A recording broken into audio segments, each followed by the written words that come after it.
all employees could lease a GT-R. Every single person I've seen that has owned one is like, yeah, it's cool, but it's just another Nissan. Let me tell you something, right? I did the Jay-Z swap, and I drove the car, freshly Jay-Z swapped, from Clarksville to Nashville Super Speedway with Wisefab. Hell no. Joke, you would say your car is more street car first, drift car second? Yes and no. Okay. Built in that way, but it'll never see the street. At the time, yeah, you could buy an S13, running and driving for $3,000, and then $3,000 turned to $4,000 turned to $6,000, and then now all of a sudden you get a one color S13 and everybody wants $9,000 for it. There's been plenty of people I know that run rep CR Kiwami, rep CR Kai, whatever. Truthfully, as long as the wheel fitment is good, don't really care. You got a car that made 500 horsepower like 15 years ago. That was a badass car. Now you got a 500 horsepower car, you're still getting gapped by a Hellcat. Don't get me started on those. Have you ever driven one? No. Absolute fucking trash. They're the worst fucking cars ever. Everyone just rolls out. There's no rigs or anything like that. And drifting has progressed to this point now where some people just feel like they can't even get into the sport because they don't have a rig. The car scene in Korea, ironically, is a lot of American cars. That's the expensive, like,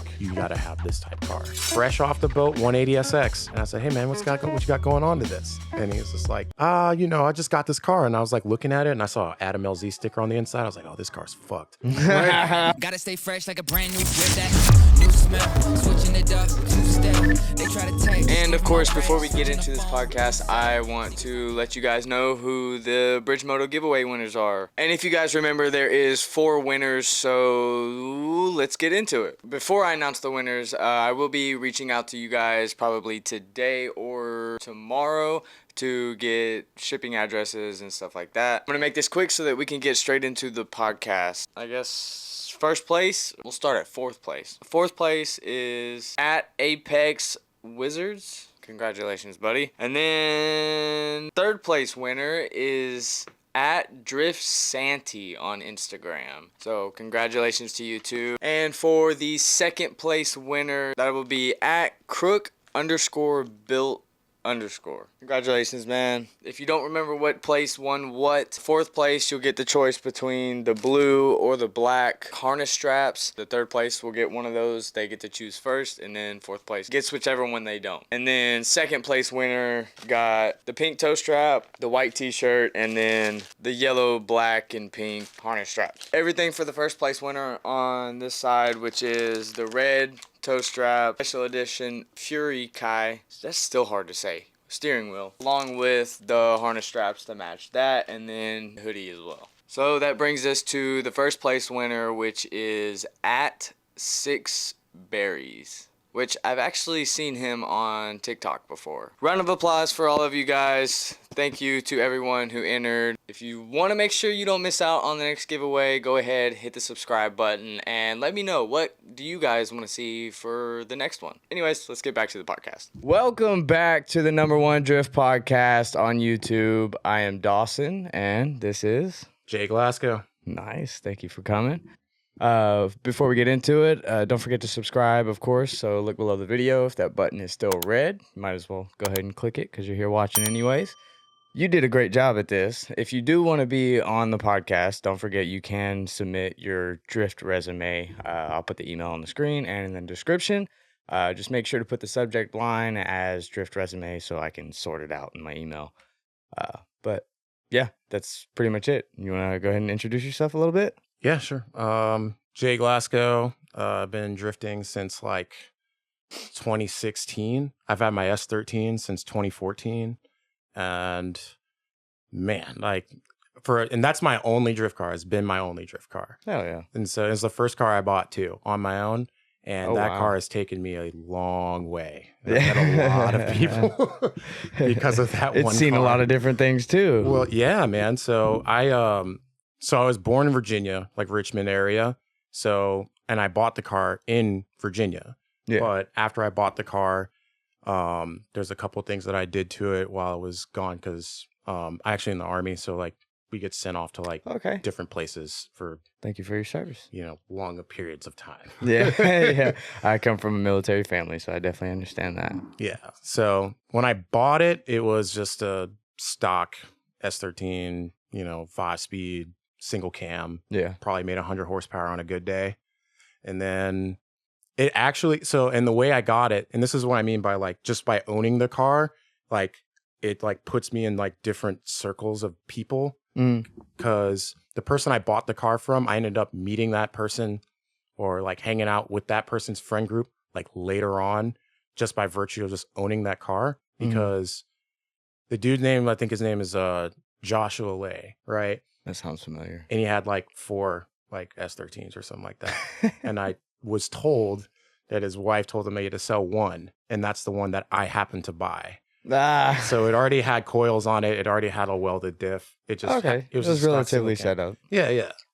But I think I had that car in Virginia for like a year, and I wasn't even like with it. But afterwards, I like moved to Tennessee, and that's when I really started meeting like a bunch of people just by owning the car. Right? Oh yeah, you will hear. Yeah. Oh yeah. Well, so the first question I want to ask is, since you have a 240, do you think they're junk? So the cars are junk. I'm not gonna lie.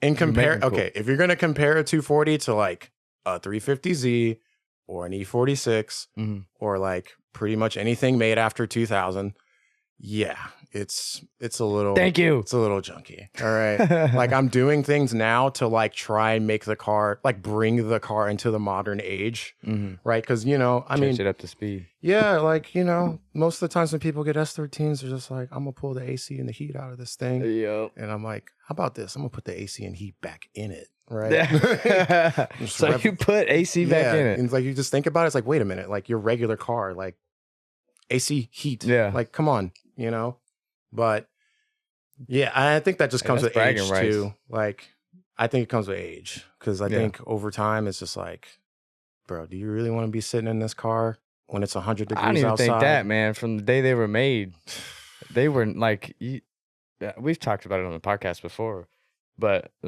the strut towers are a little bit off sometimes. Like they were not manufactured the best. Yeah, I was going to say the beer can material, basically. Like it's like a Civic. Yeah. Actually, you know what? Tommy Coldwaters, you know him? Yeah. Yeah. So me and a homie, my buddy Raymond, we went down to an event and Tommy was driving, and Lanier has those like barriers and stuff. Yeah. Yeah, like he hit one of those barriers, and I guess the way that it's set up, if you hit like the first one and there's a link of 7, that 7th one's just gonna come around and like smack the front end of the car. But he hit just one of those barriers and it like ripped a hole in the quarter panel. Jesus. Yeah, like straight up, just like however he hit it, it just like it's like a slash, like a slash in the quarter. Dude. Yeah. So yes, S13s are kind of junk. I'll admit that. There we go. Send those prices down. There we go. Yeah. Fuck your prices. Bring them down. So how long did you kind of go with the whole single slammer? How long I had that for all of like 4 months, maybe 5 months. Because you know what? Didn't last. Here's a funny thing though. Like, so being that I was in Virginia, the Honda scene is actually pretty huge, right? Okay. And when I was coming through high school, everyone had Hondas. If you were into cars, you had a Honda of some kind, right? So initially, when I was looking at a car to buy, I was looking for a Honda, like whether it be a Civic or whether it be an Acura Integra or something like that. That's what I was looking for. The 240SX, I technically bought like just because it was like in my price range, right? It just came up on Facebook before Facebook Marketplace was even a thing. You want to know? Yeah. $2,600. Shit. It had 130,000 miles on it. Right? Like I said, Raceland coilovers, welded diff. It had arms. It had the ISR or ISIS. Had the ISIS arms. Yeah. I'm really dating it right Old there. logo. Yeah. But yeah, the single slam was good, for a little bit. But I also didn't buy it knowing what a 240 really was. Oh, okay. Yeah. You kind of went into it blind. Yeah. I was just like, oh, this is just a cool street car that's rear wheel drive. Yeah. And then it was just like, oh, then I saw that animal style video, like the sharking lot video, the one that everyone has seen. I was like, oh, this is what a 240 does. I'm like, dope. And then like Ryan Cotto became like my hero. And I was like, he has an RB20. And I was like, that's perfect. I'm going to put an RB20 in my car. 2023, Jay, talking to 2014 J, don't do that. Don't put an RB20 in your car. Okay. That's a bad idea. So I got a buddy Coy that actually the Driven Lux circuit. Have you seen any of that yet? I don't think so. So it'll be they're building a track. It's a road course track. Oh, yeah, he's gonna be coming on soon. I think to talk about it. Yeah, you think you shared that?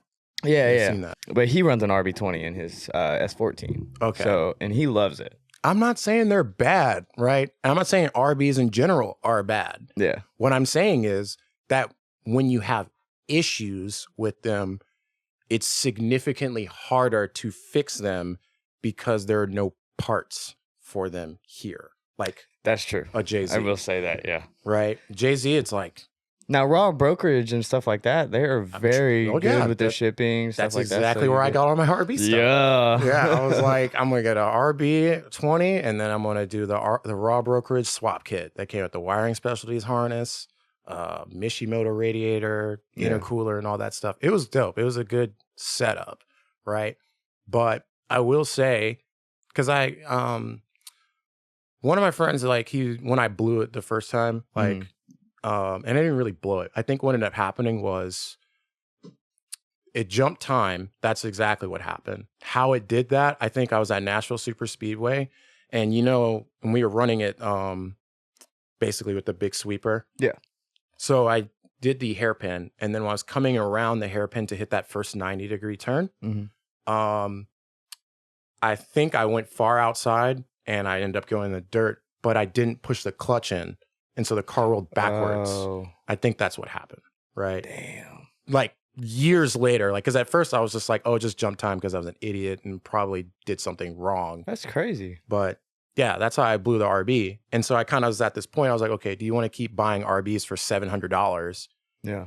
And keep putting them back in the car, right? And still only making like $220, $250 maybe. Yeah, with an RB20, you're not making much. Yeah. And then do you want to do that, or you want to get something that's like better than that? Yeah. So the 1J came up, and that's when I started to do the whole 1J swap. And like, shit, if I had to compare, I'm just saying, I also, that's what I'm saying. It's like the RB was $800, right?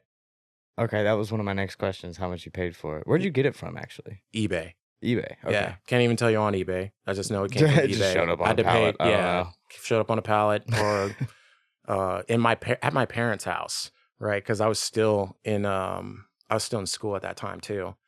But the Jay-Z was like $1,200 when I got it, right? And this is also before Jay-Z's were like $5,000, right? So, I bought that for $1,200, finished my Jay-Z swap, and then like 6 months later, all of a sudden VVTi 1Js were like $5,000, and I was like, score.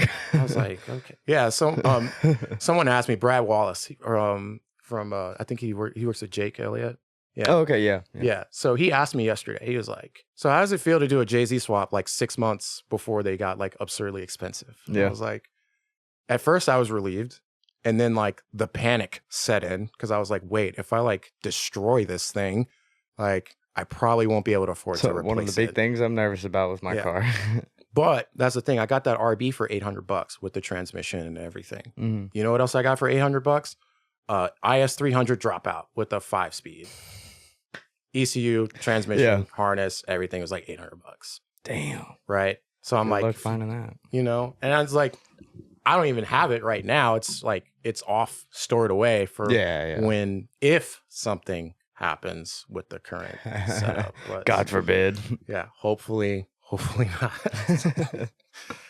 But, that's what I mean. I got that. It's a 2J, you know what I'm saying? It's a full running running swap. Yeah. For like $800. And then I think I got a 1J block, like spare from somebody for like a set of injectors. Like someone. What the fuck? Needed it. Yeah.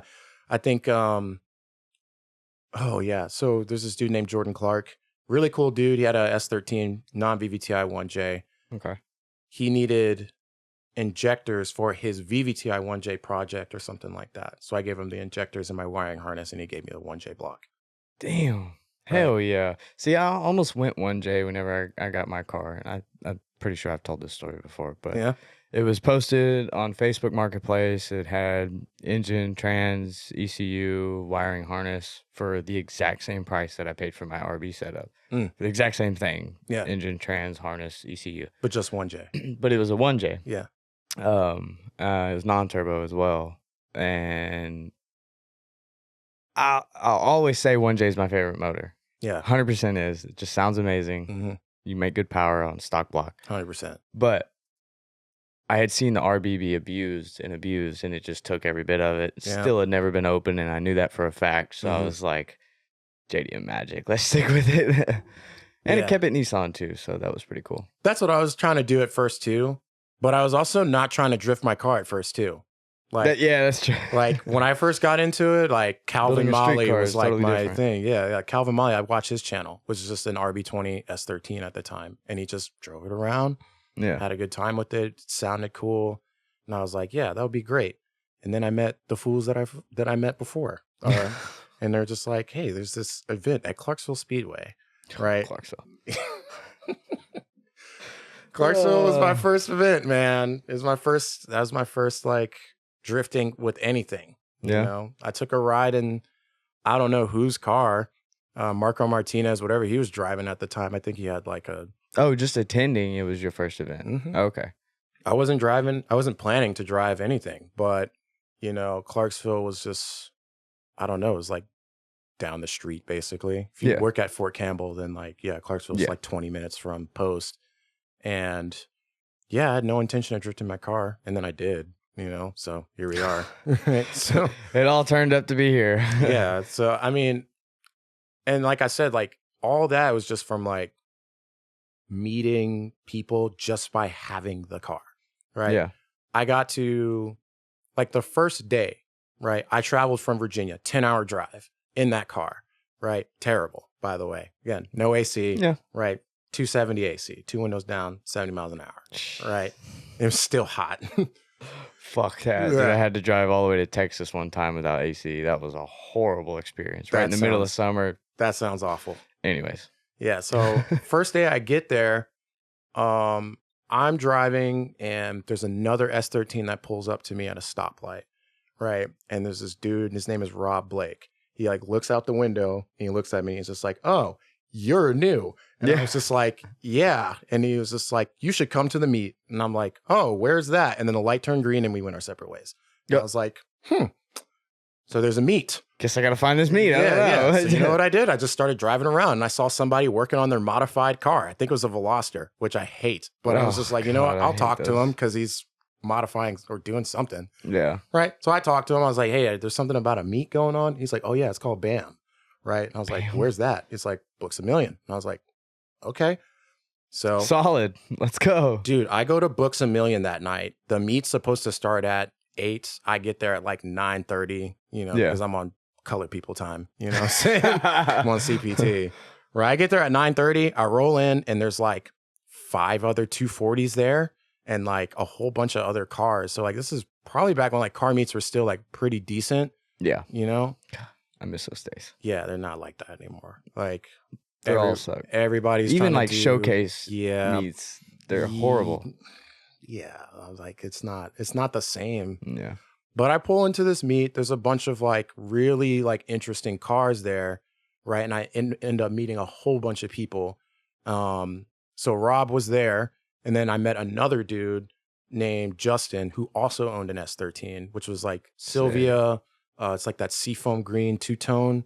Oh yeah. Yeah, 16s. Hell yes. Really stylish car. So, and then at that point too, they put me on these Facebook groups, right? Because I didn't have any groups because I was just buying stuff from Injuku Racing. Yeah. I'm new to this. I have no idea. Exactly. Right. So I get on this Nashville Drift Parts or whatever, and I was like, okay, well, you know, we're just looking at different things to get. And I think Marco had like, this dude, Marco Martinez, had like Knuckles or something like that. So I go over to his house, right? Sells me the Knuckles, and then we just start talking, right? Hell yeah. And then next thing you know, John Elrod is there. And like, he's about to go to a drift event in Memphis with traction optional. And I was like, that was my first event. Yeah. So funny thing about your first event, I was there. Right? You were? Yeah. So Chris, how do you say it? Sachansky? Yeah. Right? Yeah. He was borrowing Jackson's car. Yeah. Yeah, I was in the passenger seat. Oh. That's fucking hilarious. Yeah, I was there. I remember you telling this story. I was like, this sounds really familiar. It's like the sleet, right? Or like whatever it was just like unbearable out there. And we just had the driver's meeting in Chris's trailer. Were you walking around with a camera? Probably, I don't know. I don't know if I was at that time. Maybe, maybe not. Because I remember one dude coming up to me. He looked kind of like you. He was walking around with a camera. He was vlogging and shit.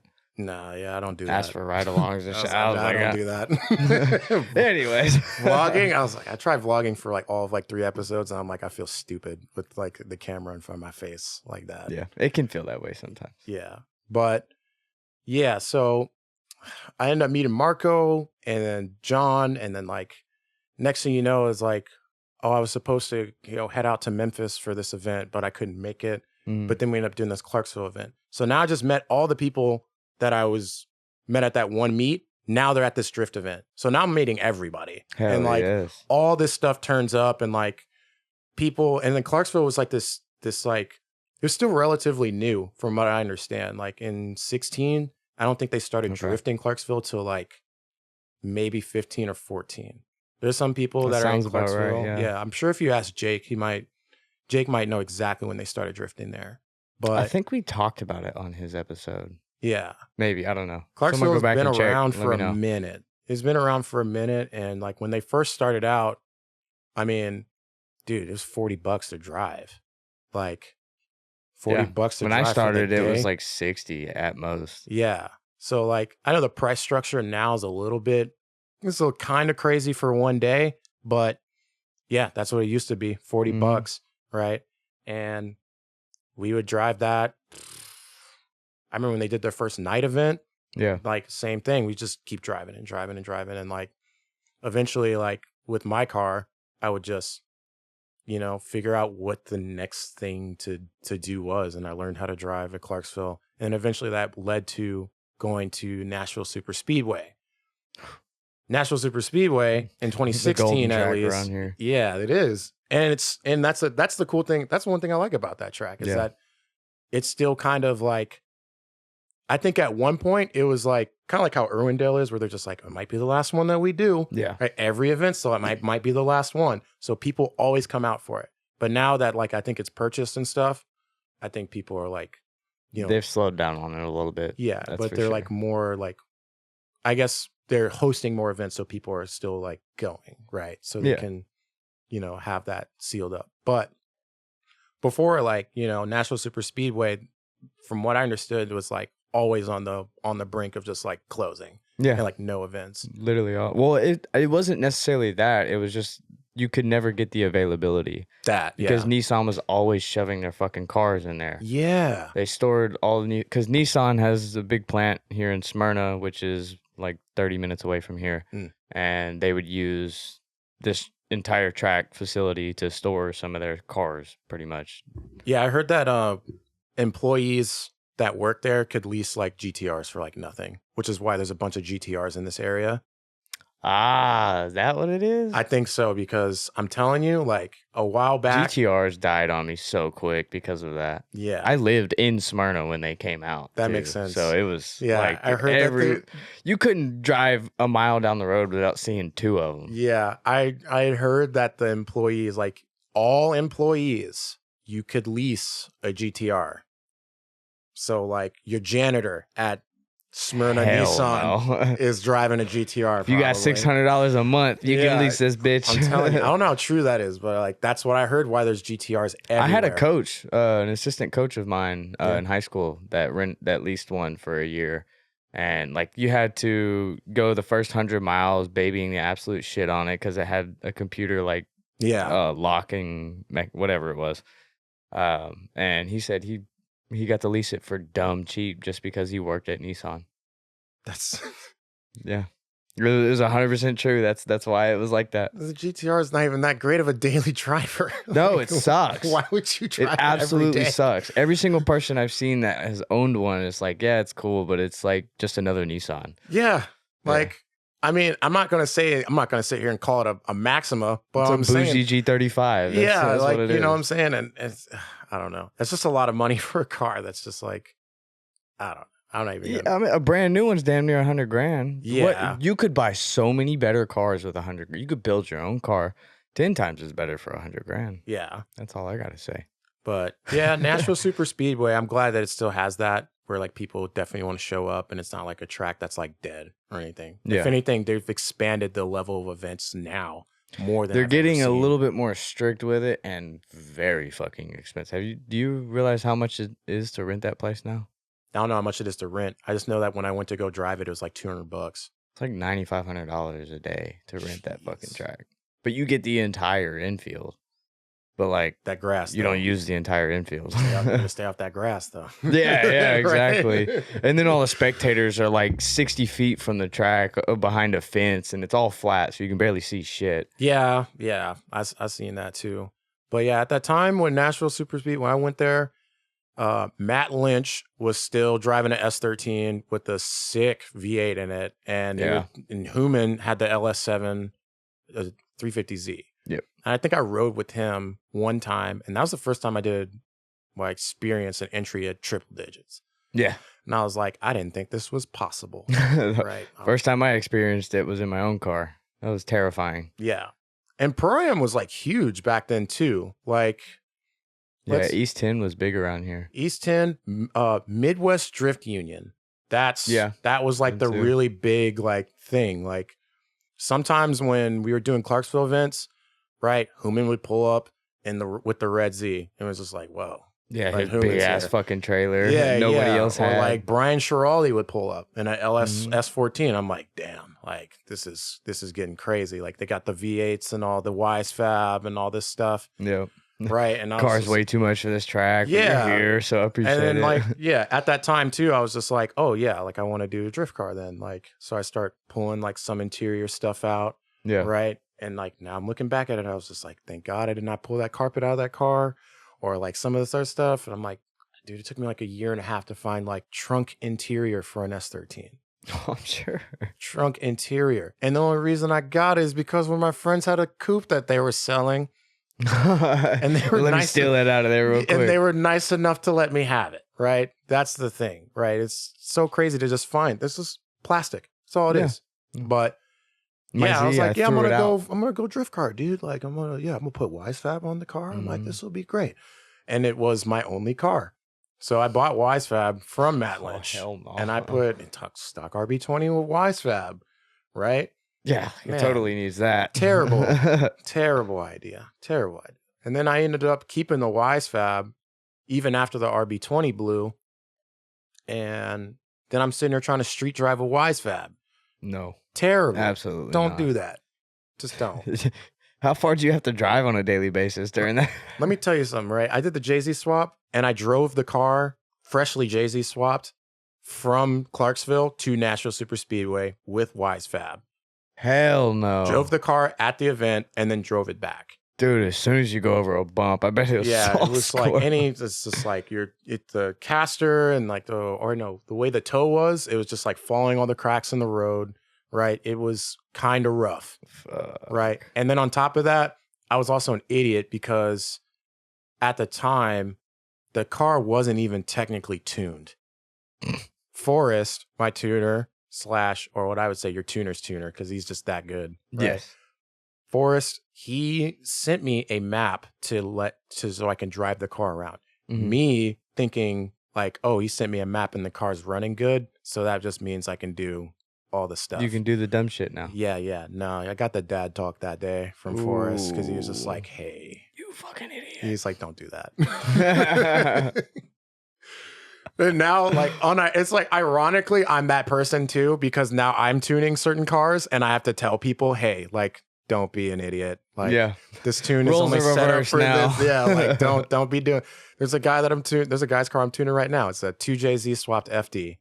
Hell Right. yeah. The car hadn't ran in 13 years. It ran on an AEM version 1. And I'm like, bro, this thing belongs in a museum. Like, Yeah. take that thing So out. does my Niz tune. Right? So it's like we get him on a link, we get the car running, and it's having little issues here and there. Like I'm trying to get worked out because the car hasn't run it. Like I remember we're sitting here trying to drive the car and the fuel pressure's not doing anything. Right? I'm like, bro, you got the vacuum line hooked up to the fuel pressure regulator? And he's like, what do you mean? And I was like, what do you mean what I mean? Like, hook that up, man. That's supposed to be there. Yeah, like we opened Do the the hood thing. and the hose is like 6 inches from the regulator. I'm like, you didn't think we had to hook that up this before? like went somewhere possibly? Yeah. So, but yeah, I had to. We've all been there. It's okay. Yeah, it's all right. Yeah, Forrest gave me the dad talk. He was just like, don't do that. Right. Oh yeah. But yeah, man, Wisefab on the street, don't. Big no. Yeah, I wouldn't do it. I went to GK Tech after that, and it's a lot better. It's a lot more bearable. Okay, that's normally a different route than most people. Normally they go from GK Tech to Wisefab. Yeah, exactly. So- Right. I went from stock angle to Wisefab because I was just like, well, why hit that step in the middle? Just go straight Yeah, for let's the just go for the good baller stuff. setup. Yeah, Matt Lynch gave me a good deal on the Wisefab. I think I got it for $1,000. Oh, That's yeah. $1,000, and that came with a relocated subframe, a relocated rack and everything. Oh, sick. Okay. Yeah, $1,000, and I was like, sweet. And I put it on, and I was just like, The track is performance, absurd. yeah, the track performance is great, but the street performance is just like, nah. $1,000 angle kit made you need a whole new car. Yeah, I mean, and I was going all in on it too because I had 2 sets at one point. Fuck. Right, I was taking the drift stuff like way too seriously, and I was like spending way too much money. Right, but because I was like, oh yeah, I'm more run pro I am at one point. What was the biggest mistake you would say from all of that era? Definitely would say between the interior stuff like that I pulled out Yeah. and like the Wisefab thing. Yeah, I would say that those 2 things because yeah, it just, I don't know. I just wouldn't, the way my car's set up now is a lot more friendly for the street stuff. And the only downside to the car now is just the gearing, right? Because Okay, it's a CD09 with a 408 rear. So Yeah, basically that'd be a you're little weird. doing 65 miles an hour and it's at like 3,000 RPM. So it's like the motor's cooking just to do Yeah. 70. So, but that's kind of the only thing. Outside of that though, I didn't pull the back seats out, thankfully. So I still had back seats, I still had carpet, right? And, I didn't put a cage in the car either. So for now, right? kidding. And I'm Put a still cage probably in your gonna, car. yeah, I'm still probably gonna put a cage in it. I'm just I kind of go back and forth between the whole like bolt-in cage versus like a weld-in cage. Like some people say bolt-ins don't do anything, right? And then weld-in is just kind of like intrusive to the car because once you put it in, like you can't really take it out. Yeah, it's in Right. there. So if you're gonna do it, and that's the one thing too, I was like, if I'm gonna put a cage in it, I want to do it right. So I'm either gonna have Chris Ward do it from Top Garage, Mhm. or I'm gonna get one of those ultra tight cages from Cage Kits or something like that. Yeah. But Cage Kids is who I've looked at considering. they But got lots of stuff. dude, it's hard for me because the 350Z is already such a strong fucking chassis for no reason. It is. It has door bars, it has all the shit. So it's like, dude, I don't want to go through that work to put a fucking cage in. And if I did, I would only put a half cage. Exactly. Because like I don't really care to have a full cage. I'm not doing comp. I just need something to hold some damn harness bars So you like or some. you would say your harnesses. car is more street car first, drift car second, or the other way around? Yes and no. Okay. It's built in that way, but it'll never see the street, if that makes sense. No, I get what you're saying. Yeah. I see what you're saying. Yeah, and that's the thing that so I asked that because I kind of had that shift myself, where it's Yeah. just like, okay, drift car first, street car second would kind of imply a different set of parts Yeah. or what you would do with the car, rather than say street car first, then drift car second, Mm-hmm. right? Street car first to me is like even a busted 350Z probably still has AC. It still probably has heat. It Yeah. still probably has decent interior per se, right? Well, I Or don't not know even about busted, that. but not amount of busted. Z interior is trash. I It's mean, but horrible I'm saying all the plastic. panels are there, like the speedometer works, all the gauges work. Yeah, yeah. Stuff like this, little stuff like that, right? Whereas if you say drift car first, it's like, okay, all I need is a temp gauge and oil pressure. That's it. And I've seen plenty of cars where Yeah. those are the only 2 I don't even gauges. need the tag, bro. Leave Yeah, it. just give me the tack, right? And like me, I'm very meticulous about what the temps are, right? Because I mean, I was at I was at Musselman and I had a guy that was with me. You had an RB. Of course you had to be worried about that. Yeah, so it just bled over to the Jay-Z, right? Right. Some people tell me, I think the guy Curtis, he's Andrew Haley's mechanic. Yeah. Right. Yeah. Yeah, he built my motor. Right. And he's just like, bro, I've seen these things do like 300-degree water temps. I'm like, Curtis, I don't do that. Don't say that to me. I'm not trying to do that. But yeah, I had a guy that was with me at Musselman and he had a 2J S14 and the oil temp just got too hot because I don't know if he had an oil cooler or not, but I know I didn't have one and it would be like 3 laps on that track before I had to like pull off because the oil temp would be at like 240, 250 degrees. So I don't know what he was doing, but he was doing way more laps in succession than I was and ended up rod knocking the motor. So ever since then, I was like, okay, keep an eye on the oil temps. Should probably get an oil cooler, right? And then, I think at one point in time, like, what was it? So I have an electric water pump and 2 like derail fans, but they all run on a separate circuit. One time, the main power that led to that like fuse box came loose and it came off. So I did like half a lap with no water pump and no fans. And I left the track and I looked down and it was at 250 degrees and I was like, turn the car off and just let it coast. Kill that motherfucker. Yeah, and I ended up finding it though. But I ended up fixing it. But, it's just like stuff like that too. Yeah. Like the electric water pump thing, not really a street car thing, right? I just have it because it's it was a good idea when I wanted to do the whole drift thing, right? And it's useful now because it's like, if I need the car to cool down, I just put it on the second turn before start and just let it run and it'll cool the car down without having to run the motor. But technically speaking, like a regular water pump would probably be just better for that situation. But that's just one of those things where it's like street car or drift car, which one kind of takes priority depending on how you want to build it. But I also understand what you mean by like building a street car that you just drift. Oh, for like reasons. I can't drive that car on the track. No. Yeah. Beep. I was gonna say, funny that painting cars while broke is the hardest thing. Dude, I still have a gallon of clear sitting in that closet. Just waiting for the next one. Dude, I traded an iPhone 6 for my first paint job. Oh, hell no. Yeah, dude.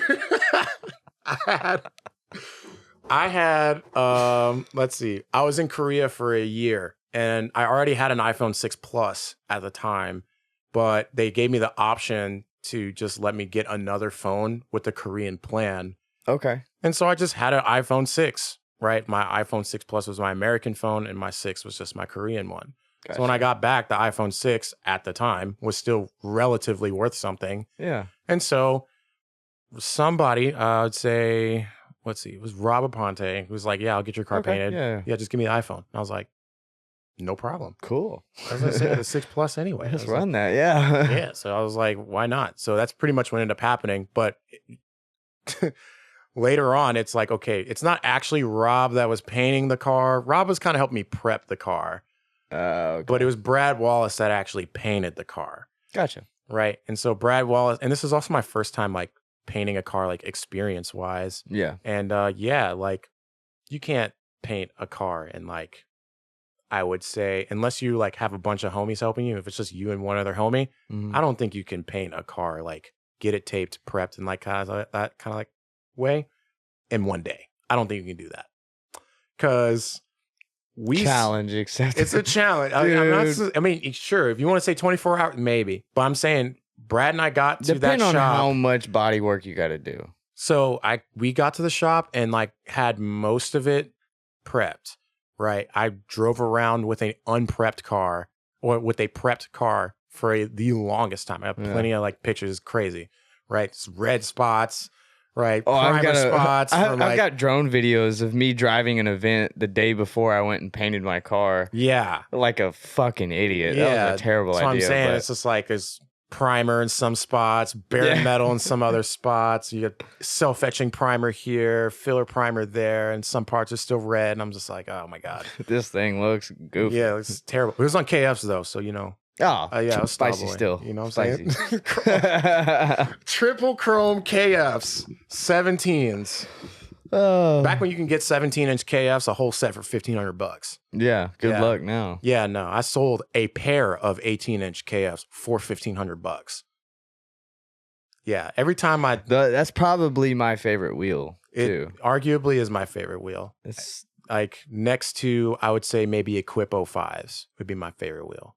Right? okay. Yeah. Yeah. Right. I But they're all like those. legacy wheels. And then, you know, but every time so I've had KFs before, right? So I had the 17s and I sold them, and the price that I sold them for bought my first 1J, right? Or bought the 1J that's in my car now, right? I sold them for $1,300. I bought the 1J for $1,200. Where'd you get the 1J from? Andrew Yang. Or no. Was it not Andrew Yang. He's Froggy. That's his name. Well, that's what we call him. Traction optional buddy. Oh, okay. Okay. Right.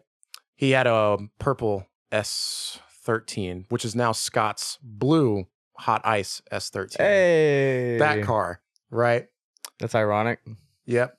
I can't Scott was remember. on last week. I can't remember his last name, but it's Andrew Froggy, right? I got it from him. He got it from JDM Hookup, from Stephen Fischel, I guess. Yeah. And I think it was $1,200. $1,200. It wasn't the best condition, but it's great place to start. So I took that, bought it, sent it to Curtis. Curtis did everything to it. And yeah, I mean, but that's all because I sold my KFs, right? Yeah. So I was like, I'll buy another set of KFs. You had to give something to get something. yeah. I was like, I'll buy another set of KFs. And then, 18-inch sets went, at the time, they're like 1,700. And 17 turned to 2. Where everyone fucks up. I'll buy another set. Yeah. I'll buy another car. Yeah. Same with S13s. S13s is just like, at the time, you can buy an S13, running and driving for $3,000. And then $3,000 turned to 4. $4,000 turned to 6. And then now all of a sudden you get a one color S13 and everybody wants $9,000 for it. It's like, all right, this is the world we live in now. Right. And the same thing happened with 3-piece wheels, like especially those legacy wheels, like Work Equip 05s, Cerberus 1s and 2s, right? Bro, Cerberus 1s and 2s, you used to be able to get a full set built by 3piece.us for like $1,500. Yeah. 18s. Right now, they want like $2,200, $2,300. Well, I mean, what were the price of like Blitz back then? Of Blitz, even those were people were throwing Blitz away. People didn't care about Blitz back then. Like if you had Blitz 03, it was like, all right, cool. That was it. It was just another 3-piece wheels. Blitz 03s weren't KFs. The internet sucks sometimes. I was gonna say 03s weren't KFs. So like, it was like at the same time, but it's just another 3-piece wheel to me, at least from my perspective. It was just another 3-piece wheel. I agree. Right. But, then the whole Blitz 03 thing happened. And then like, I guess all the other 3-piece prices kind of just started soaring. Right. Because now it's like, oh, you want a fully built set of KFs and 18s? That's $3,000 right there. And then people get super pissed because GMR is remaking the wheel in 3-piece, bill it, and they're like, yeah, we'll sell you this in any size you want for $2,300. Right? And I'm like, shit on the market. I'm like, man, that's crazy. Like, I'm not going to buy them. Yeah, I was like, I'm not going to buy them, but I'm like, man, I probably should buy them if I really want that look. But like, you can't be mad because I know people are like, the whole rep wheel thing is like, it's really hitting these days. Like, you don't get caught on reps or whatever. So all right, what's your take on that? My thing is, obviously you're a style guy, so okay. My thing is this. There's been plenty of people I know that run rep CR Kiwami, rep CR Kai, whatever. And like, truthfully, I kind of don't care, to be honest with you. As long as it fits, as long as the fitment is like, as long as the wheel fitment is good, don't really care. Don't really care. Because I've seen some real wheels that fit like Garbo, right? And it's just like, they're almost every 3-piece wheel you see. It's like, bro, it's like, man, you took no lip whatsoever. Yeah, it's like you took it straight off a Yaj and just put it on your car. Like, what? So, I think that'll work. Yeah, like, and even then, like, because I did the 3-piece thing too. I had like 12 CR. Well, no.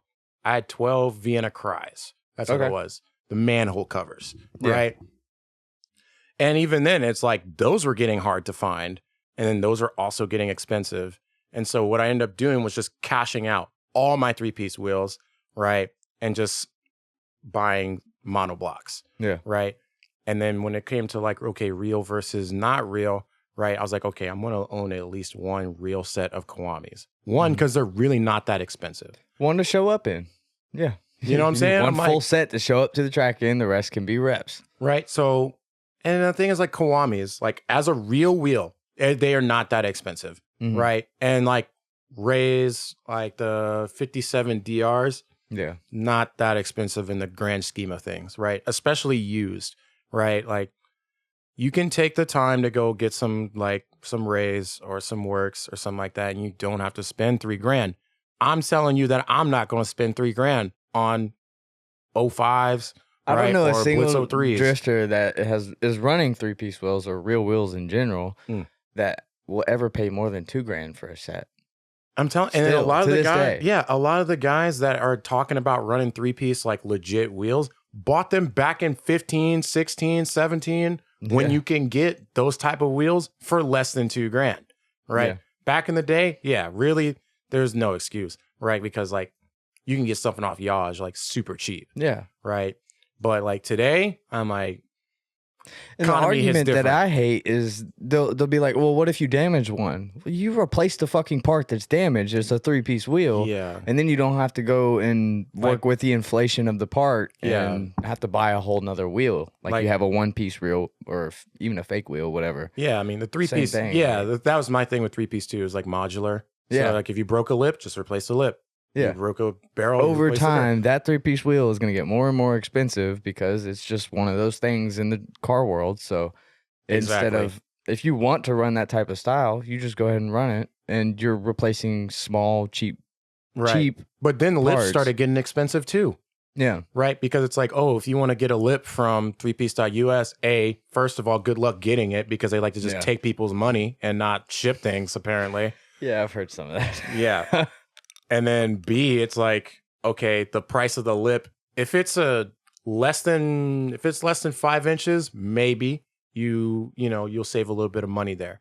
But if it's like a 5.5 or a 6 inch, you're basically paying what you would pay for a one wheel, like one single piece monoblock wheel, is about the same, right? So what I would do, and that's exactly what I did, the price of 1-piece wheels kind of went like this over time. They kind of went a little bit up because of the whole pandemic thing. I think they had like a 10 or 15% hike in price just because of the whole shipping thing. But 3-piece wheels is just constantly doing that. And so I'm like, I just got out when I did, and I'm just, there's a whole bunch of cool like 1-piece wheels anyway. Yeah. Right. And Conce, for one. I was gonna say like that new wheel that they have out. That's Astro. I think Jackson's running that one on like the white IS300. It's not that one's like, maybe, I don't know. It's not the star looking one. So it's not the Blitz knockoff. No. I'm thinking about the other one. That's like, I don't know. Fuck, I don't know. I forgot the name of it. I just think it looks cool. They have it in chrome. I'm like, all right, cool. That's dope. Oh, I know what you're talking about. It's still a 5-spoke wheel, but it's got like a smaller face.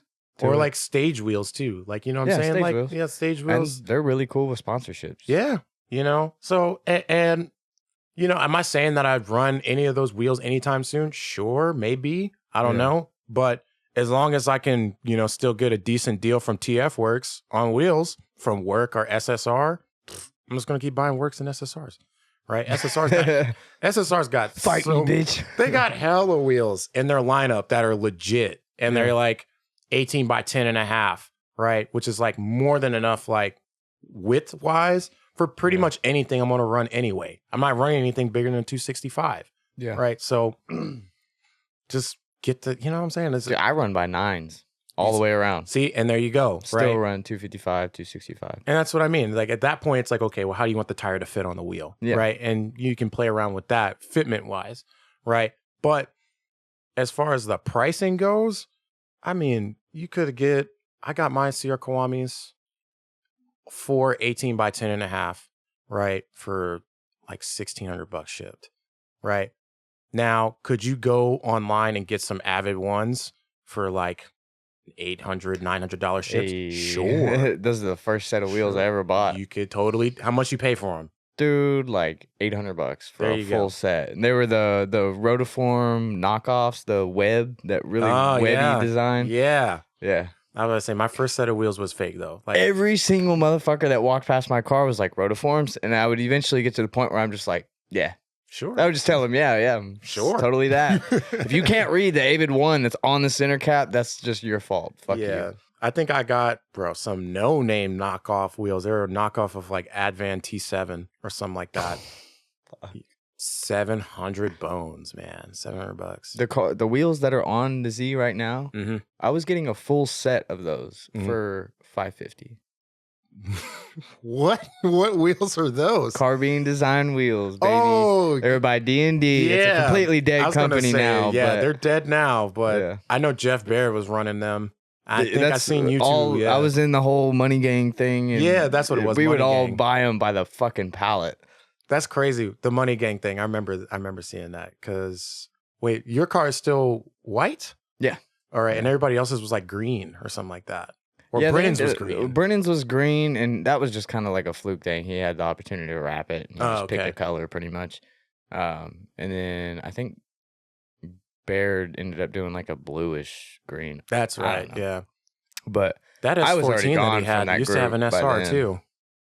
oh yeah, Yeah, the SR had sleeves or something like that. You Yeah. know, it was a pretty badass SR setup Yeah. at the time. But you know, then again, I also didn't know anything back then either. I was just like, yeah, Yeah, beats me. badass SR. The only time I ever saw that car was sitting on rollers in the shop with nothing in it. Yeah, I heard he had bad luck with the SR. That was the thing. Like when the sleeves dropped or something like Yeah. that. And it's just like, man, you get into like sleeving engines. It's like, all right, Yeah. how much horsepower are you trying to make? Like, Can't go too far with an SR. well, you can only, I don't it's care like, what you do to it. yeah, it's like 100 horsepower per cylinder. How far past that threshold do you want to go? Yeah. You know, because Fighting your own battles at that point. yeah, and there are people that you know have like 500, 600 horsepower SRs, but like how long are they lasting? What are they doing with them? And Yeah. then, like, how are you making 600 Might as well horsepower? just call it a rotary at that point. Good luck getting 80K. Yeah, you know, but you know, it's like I said, the people that have those SRs, like, are they driving them every single day? Are they ripping on them every single month at an event? Probably not, No. right? But you know, it's still a badass setup either way. Yeah. You know, so that's kind of the way I look at that. But when it comes to, if you're trying to make 500 horsepower, you're going to get an SR, you're going to get a JZ, or you're going to get an LS. Right? Yeah. 500 horsepower is like the new 1,000 horsepower, apparently, or 500 horsepower is The new norm. the new norm. My bad. Yeah. Yeah. So like, you had a car that made 500 horsepower like 15 years ago. That was a badass car. Don't mess Yeah. with that guy, right? Now you got a 500 horsepower car. You're still getting gapped by a Hellcat, right? Because Dude. they just sell Oh them to my anyone. God, don't get me started on those. Have you ever driven one? No. Absolute fucking trash. They are the worst fucking cars ever. They drive like shit. I swear to God. Why? Hellcats, demons, all of them. They're terrible. They don't hook whatsoever. It's Yeah. 100 times too much fucking factory or too much power from the factory. Yeah. They're useless. 700 horsepower, something like that. Yes, and the tire's like this big. What are you doing with that? It's dumb, dude. It's so dumb. I used to work at Mannheim. Do you know what that is? The yeah. auto auction? Okay, so Yeah. we would get those in all the time, and I would drive them. You throw it in first gear and just barely touch the gas and let off the clutch, and it's just spinning. Oh my God. It just goes nowhere. And I took it down the little racetrack strip that we had there Yeah. and snuck it down there. Handles like garbage because it's heavy as fuck. Mm. It's a horrible car. That's probably Stop why. buying those. That's why they're at the takeovers, though. Yeah. Because you just step on it and then just. That's all they know how to do. Don't get me started on takeovers, bro. No, let's get started on takeovers. I'd love to hear All what right, you then. think. All right. What do What's your opinion on takeovers?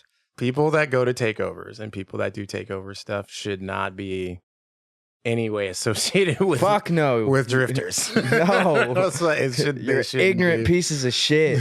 It's not a good look. Because especially Their 'Cause- only real argument is that, it's the adrenaline rush. I was gonna on. say, dude, Fuck you can you. get Have you been to an event? Yeah, I was gonna say adrenaline rush. You can get that I don't know. It's just like what happened to like regular street racing, you know? Yeah. You just go out in the middle of the night, you know, no one else is around. You're just on that and you're just street racing, right? Oh, and even then, so when I was in El Paso, right, there's a lot of takeover stuff, like type things, right? But eventually, even now, it's like there's events that they have where it's just a stunt pit where people can just do that, right? And they don't have to do it in the middle of the street anymore, right? Some of the guys that I met down there, that's all they did was just like donuts and stuff like that. They had like a couple Z's and G's and stuff like that. But, you know, when I got down there, I was just peeping the spots that they were at. And I was just like, man, that's a really nice corner they got down there. But they're just doing donuts. And I'm like, I'm going to hit them up. I'm going to hit them up and I'm going to be like, yeah, what are you guys going out, right? They're probably thinking I'm about to do some donuts. I'm like, nope, I'm about to throw this thing in second gear, right? Because that's another gear you can use, right? I'm going to push the clutch in, let the thing hit red line and let it go. And then I'm going to drive this corner right here, right? That is more fun. Yeah. And you know, and it's all street stuff. And that's another thing too. I understand the street aspect of it, right? Where it's like you're doing something that you shouldn't be doing because there's no, and El Paso is a perfect example too. Lots of people with cars that can drift, lots of people with drift cars per se, nowhere to drive them. Yeah. I had to go drive the Muscleman to go drive my car at an event in El Paso. I talked about that with Scotty or with Scott. It's not Scotty. I know too many Scotts. But, on the last episode because he's from Missouri, Memphis area. Yeah. So the closest event now, because MIR's down. Yep. They have to drive 3+ hours no matter where they want to go drift. Exactly. That sucks, dude. And that's a lot of people don't like kind of realize that around the country. We're spoiled here. We got so many fucking tracks around. It's tough. Yeah. And when I moved to El Paso, that's what it was. I was like, oh, y'all got one drift event a year and it's invite only, and it's invite only based off of like if the guy who runs the event basically knows you. Yeah. Right? Yeah. So it's political. It kind of is in a way, but the event that it's at, like, you know, an event is an event. Like, you know, and I can understand why it's invite only. Forrest Wang's out there driving. You know, or Officer Dan's out there driving. So yeah, you don't want any like Joe Schmo with their 350Z, right? It's only been to one or two events. Yeah, or no events in this case, right? To be pulling up. So I get that. But with those guys, like at one point in time, there was a switch. They're like, hey, we are trying to like do events and stuff like that. And we're trying to do it legit, right? We found a spot, it's empty, whatever, right? And some organization had come in and said that, oh yeah, we got the event. It's like, you know, we got the venue and everything and like charging money or whatever. Yeah. Bro, no, they didn't have any paperwork, no permits, none of that. Oh, fuck. Things got really hairy there for a second. And like, I don't know, it made me feel bad because you got to think, I came from, at that point in time, and this was like 2020, 21 time frame, right? At that point in time, I came from Tennessee. So I know what right looks like at this point. I'm like, you know, usually when the events go down, like there's like a link where you can pay in advance. It's not just someone's Cash App, right? It's not PayPal or something like that. You're usually paying like an LLC or something, right? The cops usually don't show up at the event once the event's running. How long did it take for them to show up? Well, I guess like he must have sweet talked the police officer that showed up because he had like a table and a clipboard. And I guess you got those two things. You can, you know, pull off whatever you want. And blow smoke up everyone's ass, I guess. Right. And like, oh, okay, yeah, it was cool. Like everyone had to wear helmets and whatever. Right. But there was no tech inspection. You know what I'm saying? It was just like, I show up there and the first thing I see is like, some dude in Miata trying to do donuts or whatever, right? Hits the only light pole in the parking lot, right? Dumbass. It's always a Miata. Yeah, it's always the Miata, guys.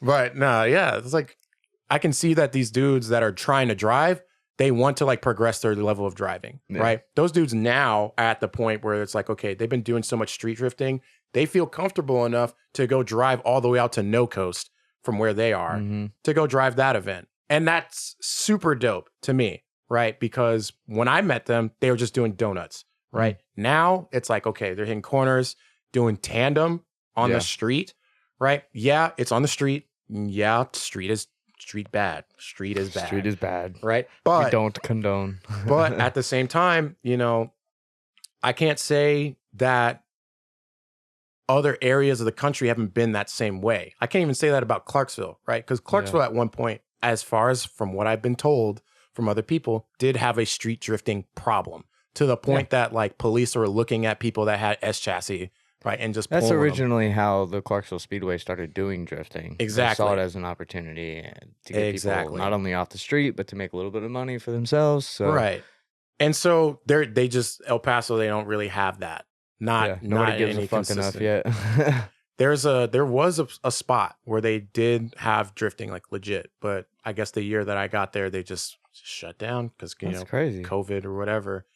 But you know, like I said, it's funny because when so remember I mentioned I ended up meeting the friend group of the person that I bought my car from, and these people are all in Richmond, and like the group is called Black Hand, and like they're 2 or 3, 4 dudes, all super sick cars. I think they're like up to like 6 or maybe even 7 people now, all red, right?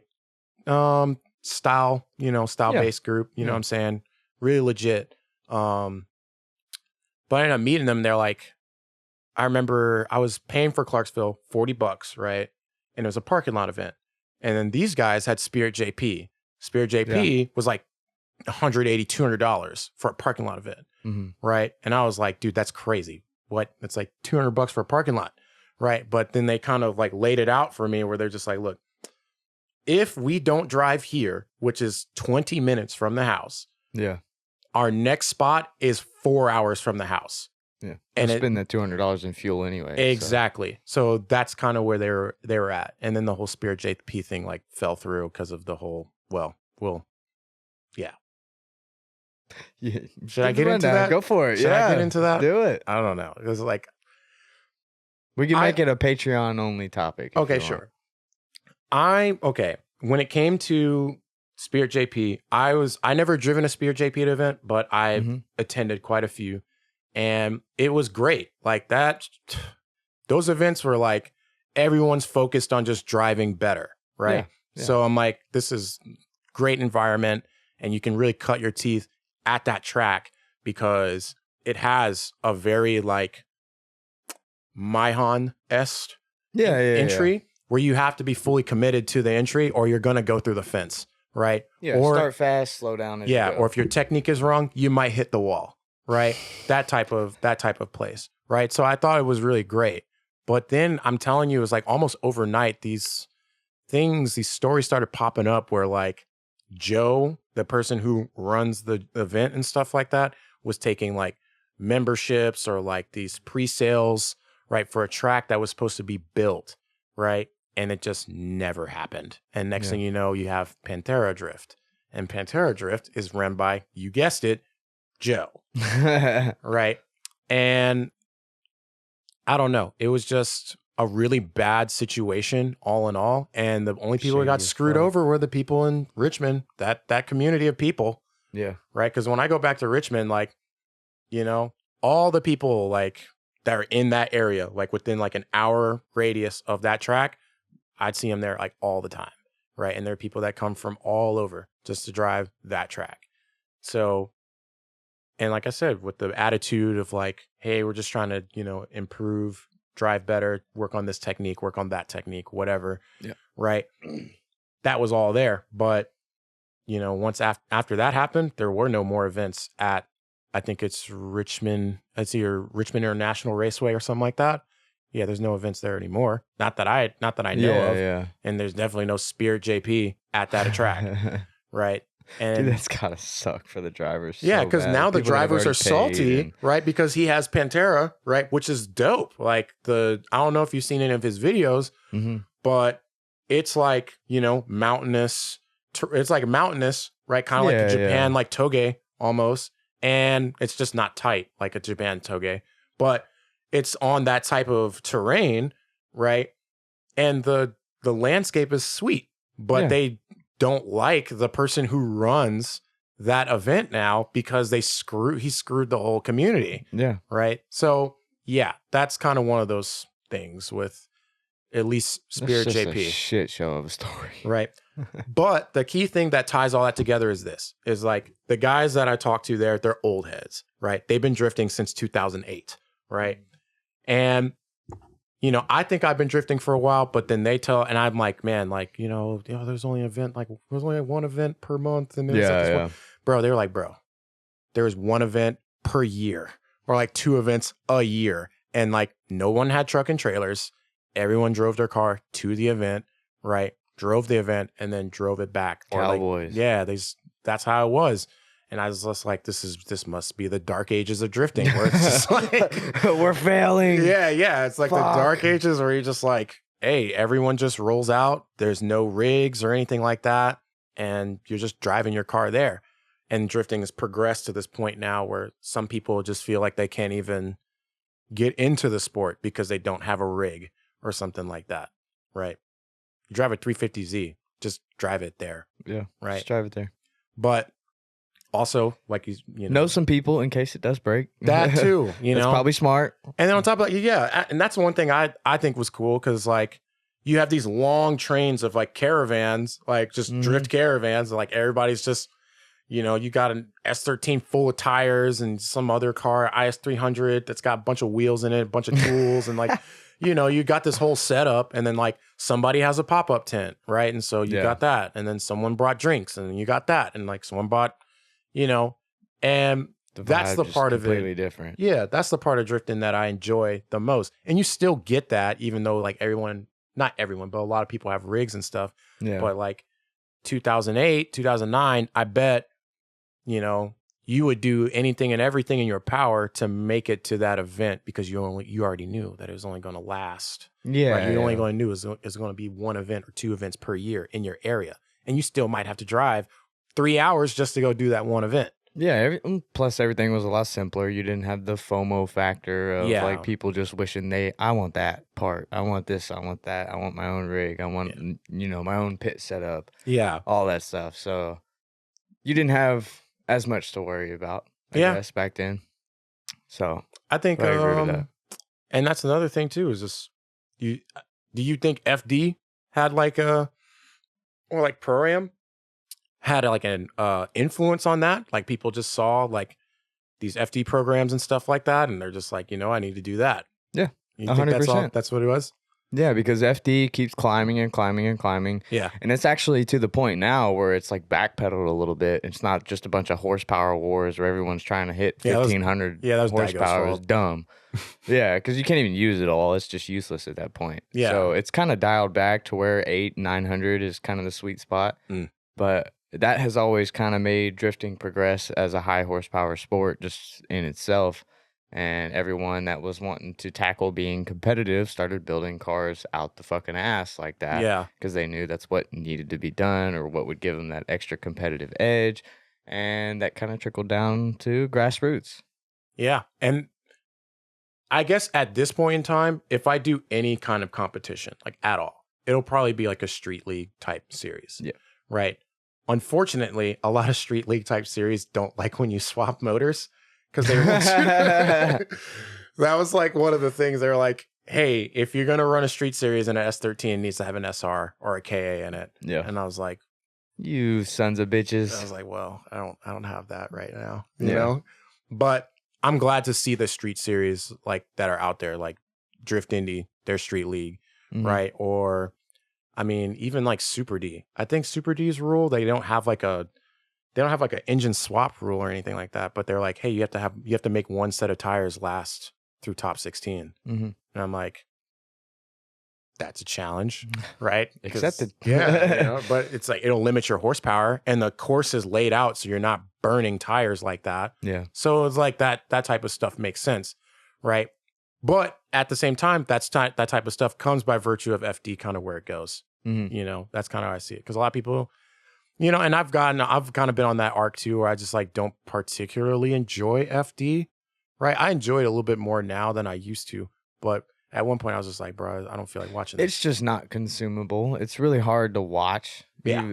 Even when you're there, I think I've heard that I've never actually been to an FD event. Personally. I went to my first one this year. Yeah, I've actually heard that it's a lot more boring watching in person than it is through the live stream. It's because there's tough. so much downtime and you don't really know what to do other than watch drifting. And then of course there's like vendors and shit. But yeah, how many times are you gonna walk through that shit? Exactly. It's hot as fucking balls outside. Yeah, I went to Orlando too. So yeah.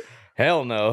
I made it through top 32 and I was like, you know what? I'm hot. My son's hot. Like it's just time to go. Right. Yeah. And we had a good time. It was nice. And it's kind of crazy because you see Mustangs all the time, right? Mm-hmm. You might see an S13 all the time. But man, like you see these like pro cars and they're lined up and stuff like that. I was like, this is something about it. It's just a little bit different. Yeah. It's a whole different level. Yeah. And then like, I don't know. It's just like the sounds, the smoke that just like comes off these cars. It's just crazy. Like where I was sitting in Orlando, as soon as they pass through the bank, you basically don't see them for the rest of the run. That's so pointless. Yeah, you know what I'm saying? I was like, oh, this is dope. And he just like, whoa. And he was like, man, that looked cool. Where'd it and go? Then like what's you just what's wait happening? and like the smoke clears and you're just like, oh, they're at the finish now. Cool. Oh, they're about to go again. Yeah, Fuck. yeah. But yeah, I mean, in that way I'm appreciative of like FD because they definitely publicize drifting more than say other organizations. Yeah. Right. I'd say like the next organization I would definitely appreciate would be like say Final Bout or something like that. Right. Because while Final Bout is not like publicized in the same way that FD is, right, it still kind of reels us back in to like what the spirit of drifting is kind of supposed to be. Right. I agree with that. I know a bunch of y'all motherfuckers some people, are gonna argue that. Some people don't like Final Bout, right? And I get it. Final Bout's the shit. Actually, I put this on have you ever seen the Elator dude on YouTube? Yep. Man, I fucking love his videos. Yep. The dumbest weird titles. Yeah. But like it's just a perfect videos to put on in the background. Yeah. And he does his thing with that camera, that's for sure. I mean, and the title thing, I think it's just because it's like a YouTube or like maybe he just doesn't care. Because he still uses copyrighted music too. That's what I was about to say. He uses copywritten music, so I don't think he monetizes any of it. Yeah. I'm at that point too. He still gets fucking like 1 million views a video. I'm like, bro, just use better music. Yeah. But see, that's the hard thing about it, because like, so when I was doing media, right? Because that's where I started. Before I started like driving, I was doing like media, right? And I was kind of in that same sort of spot where I'm like, I kind of have an idea of what song I want to use for this video, right? Or I have an idea of what I want the video structure to be with this song. Yeah. Right. And so I just use the song. But then I was just getting copyright hit after copyright hit. And so I was like, okay, maybe I'll try and use like non-copyright music. And I did for when I was shooting Southeast Drift Union, right? And I only did like 2 events with them. And even then I was like, this is just not what I want, because the non-copyright music is generally speaking like harder to find like a good one. I'd listen to 100 songs and I'd find like one maybe. Yeah. Right. Yeah. So, which I use Epidemic Sound. Do you know what that is? I think I've heard of that. Okay, so a lot of YouTubers use it, and pretty much like if you watch Jimmy Oaks videos and stuff like that, you'll hear the music. Mm-hmm. Some of the same music that I use and a lot of creators use. But that's what I've found a lot better non-copywritten music. Well, technically it's copywritten, but you're paying a monthly subscription to like have the license for it, and it's even if you cancel your subscription, it's good for like the entirety of its lifetime being online. And actually, shameless plug, if you want 1 month free, link in the description. But yeah, so I've been like the intro music that I use for every podcast. That's Epidemic Sound. Nice. The old outro song I used to use. I've started using Connor Price's music. Yeah, I was gonna say, I was like, that's a TikTok guy. Yeah, he doesn't copyright most of his music. So I figured that was why. You why. can use it and on YouTube videos and stuff like that. But yeah, if you ever want some good copywritten music, Epidemic Sound's probably your go-to. Yeah. I've tried so many different platforms. Well, I was going to say, like, YouTube in and of itself, it's like making videos is just hard, I would say, especially like event videos, because in a way, right, or at least this is what I was dealing with. I would shoot a bunch of action shots, right? It would be all action, no B-roll, like not a lick of B-roll. So I'm Everything's B-roll. yeah. And then like the other way, it's just like all B-roll, no action. And I'm just like, maybe I'm a little different this. there. I think that every piece of footage can be B-roll. You think so? Yeah. Every single bit of footage. I don't think You can always spice it up a little bit, bro. okay. I'll agree with that. I'll agree with that. I think when I was doing Underworld and I was like doing an event every single month, yeah, like it was a good time as far as like getting the events done and like filming at the events, because that's like another thing too. Like if it wasn't because of my car that I was meeting these people, it's because I was doing media too, right? That's how I ended up doing, shooting some SDU. That's how I ended up shooting Grid Life, some stuff, and then MDU or something like that. Like I got a lot of sick clips, right? And then I think after what ended up happening was I got transferred again, except I went to Korea again for a year, and it's just like. Yeah, it's the military for you. Yeah, I was gonna say, man, I was on the media train and that thing grinded to a halt as soon as I left country because I had nothing to upload, right? And I was like, damn, all right, well, I guess I'll just forget it, hang out here. I was originally, and that was the thing too. I was like, okay, I'll just go to Korea. I ended up meeting this dude Kim, and Kim was a drifter in Korea. Yeah, right. So he spoke Korean and everything, lived off post, whatever. That's and tight. I was like, all right, I'll just go to drift events with Kim. Right. Well, COVID happened. Then there were no drift events. Oh. Right. And I was like, You got stripped of everything. Yeah, dude, I was literally stuck on post playing volleyball all day. That's what I did to pass the time. Hey, volleyball's fun though. Yeah, we got stupid good, really good. volleyball. Like we got stupid good really quickly for like. It's all because we had nothing better to do. Boredom. Yeah, we had nothing better to do.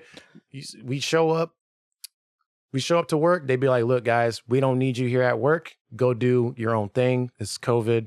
Just wear a mask." Yeah. Right. And so next thing you know, I'm like, me and my buddy, we go to the gym. We'd start playing a little bit. More people would show up. And the next thing you know, it's like we're sitting here, like it's like all these pickup games of just volleyball. And eventually it turned into unit level. So now the units are getting involved and there's these tournaments and stuff. Oh my God. Dude, it got serious. And I was just like, this isn't drifting at all. Did you ever get to go to a drift event at all in Korea? No. The most I did was see like Kim's car and one of like Kim's friend's car. And Kim's friend. What's the style like? So a lot of them, the Hyundai Genesis is Korea's like drift car. Yeah. The Theta motor is their SR20, basically. Gross. I mean, you work with what you got. There's a couple of pro. Sorry, guys. There were some pro drift cars out there though they were all Genesis, but they had V8s in them. I don't know where the V8s came from. They're probably Hyundai V8s. Right? Oh man. Yeah, man, they got their whole thing over there. I got some pictures, but yeah, like That's crazy. that was their thing. And they have like some pretty crazy courses and stuff like that I've seen from his videos and whatnot. But outside of that though, yeah, I just seen the cars. And there's a couple people from Korea that like follow what I'm doing. But that's cool. yeah, it's pretty legit. Like there's a guy that like had a Supra, right? RX-7, like a couple other cars. But like generally speaking, yeah, like the car scene in Korea, ironically, is a lot of American cars as the expensive, like you got to have this type car. Oh, okay. So what happened was I met this guy. He brought over a Hellcat, right? I don't know how much a Hellcat goes for, but he told me he sold it for twice the amount that he paid for it.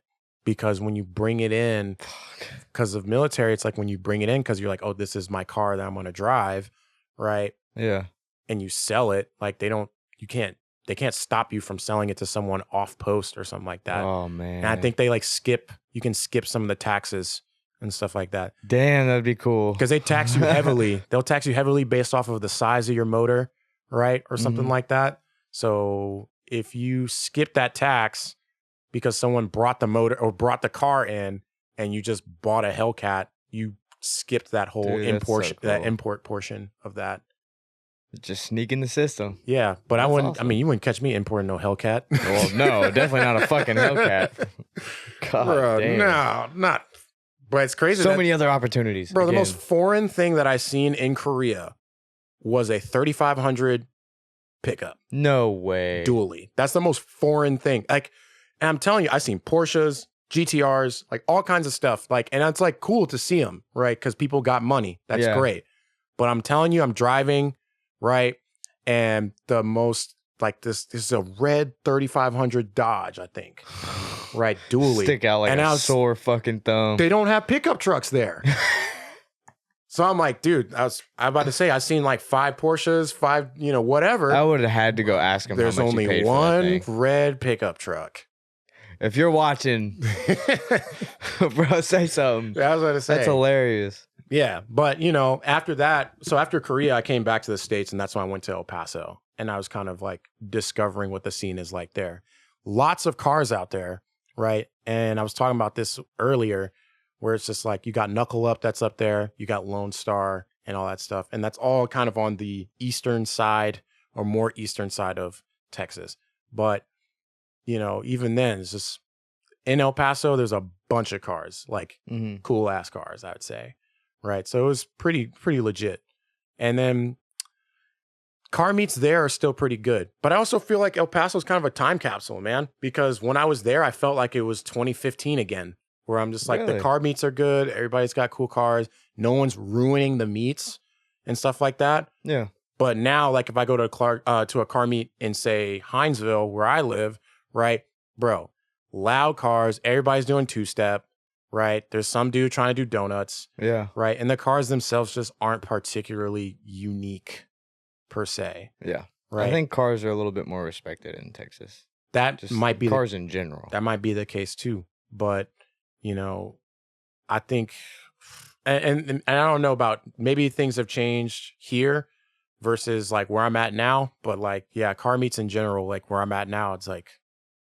No, car meets are still trash here. Yeah. Oh, yeah.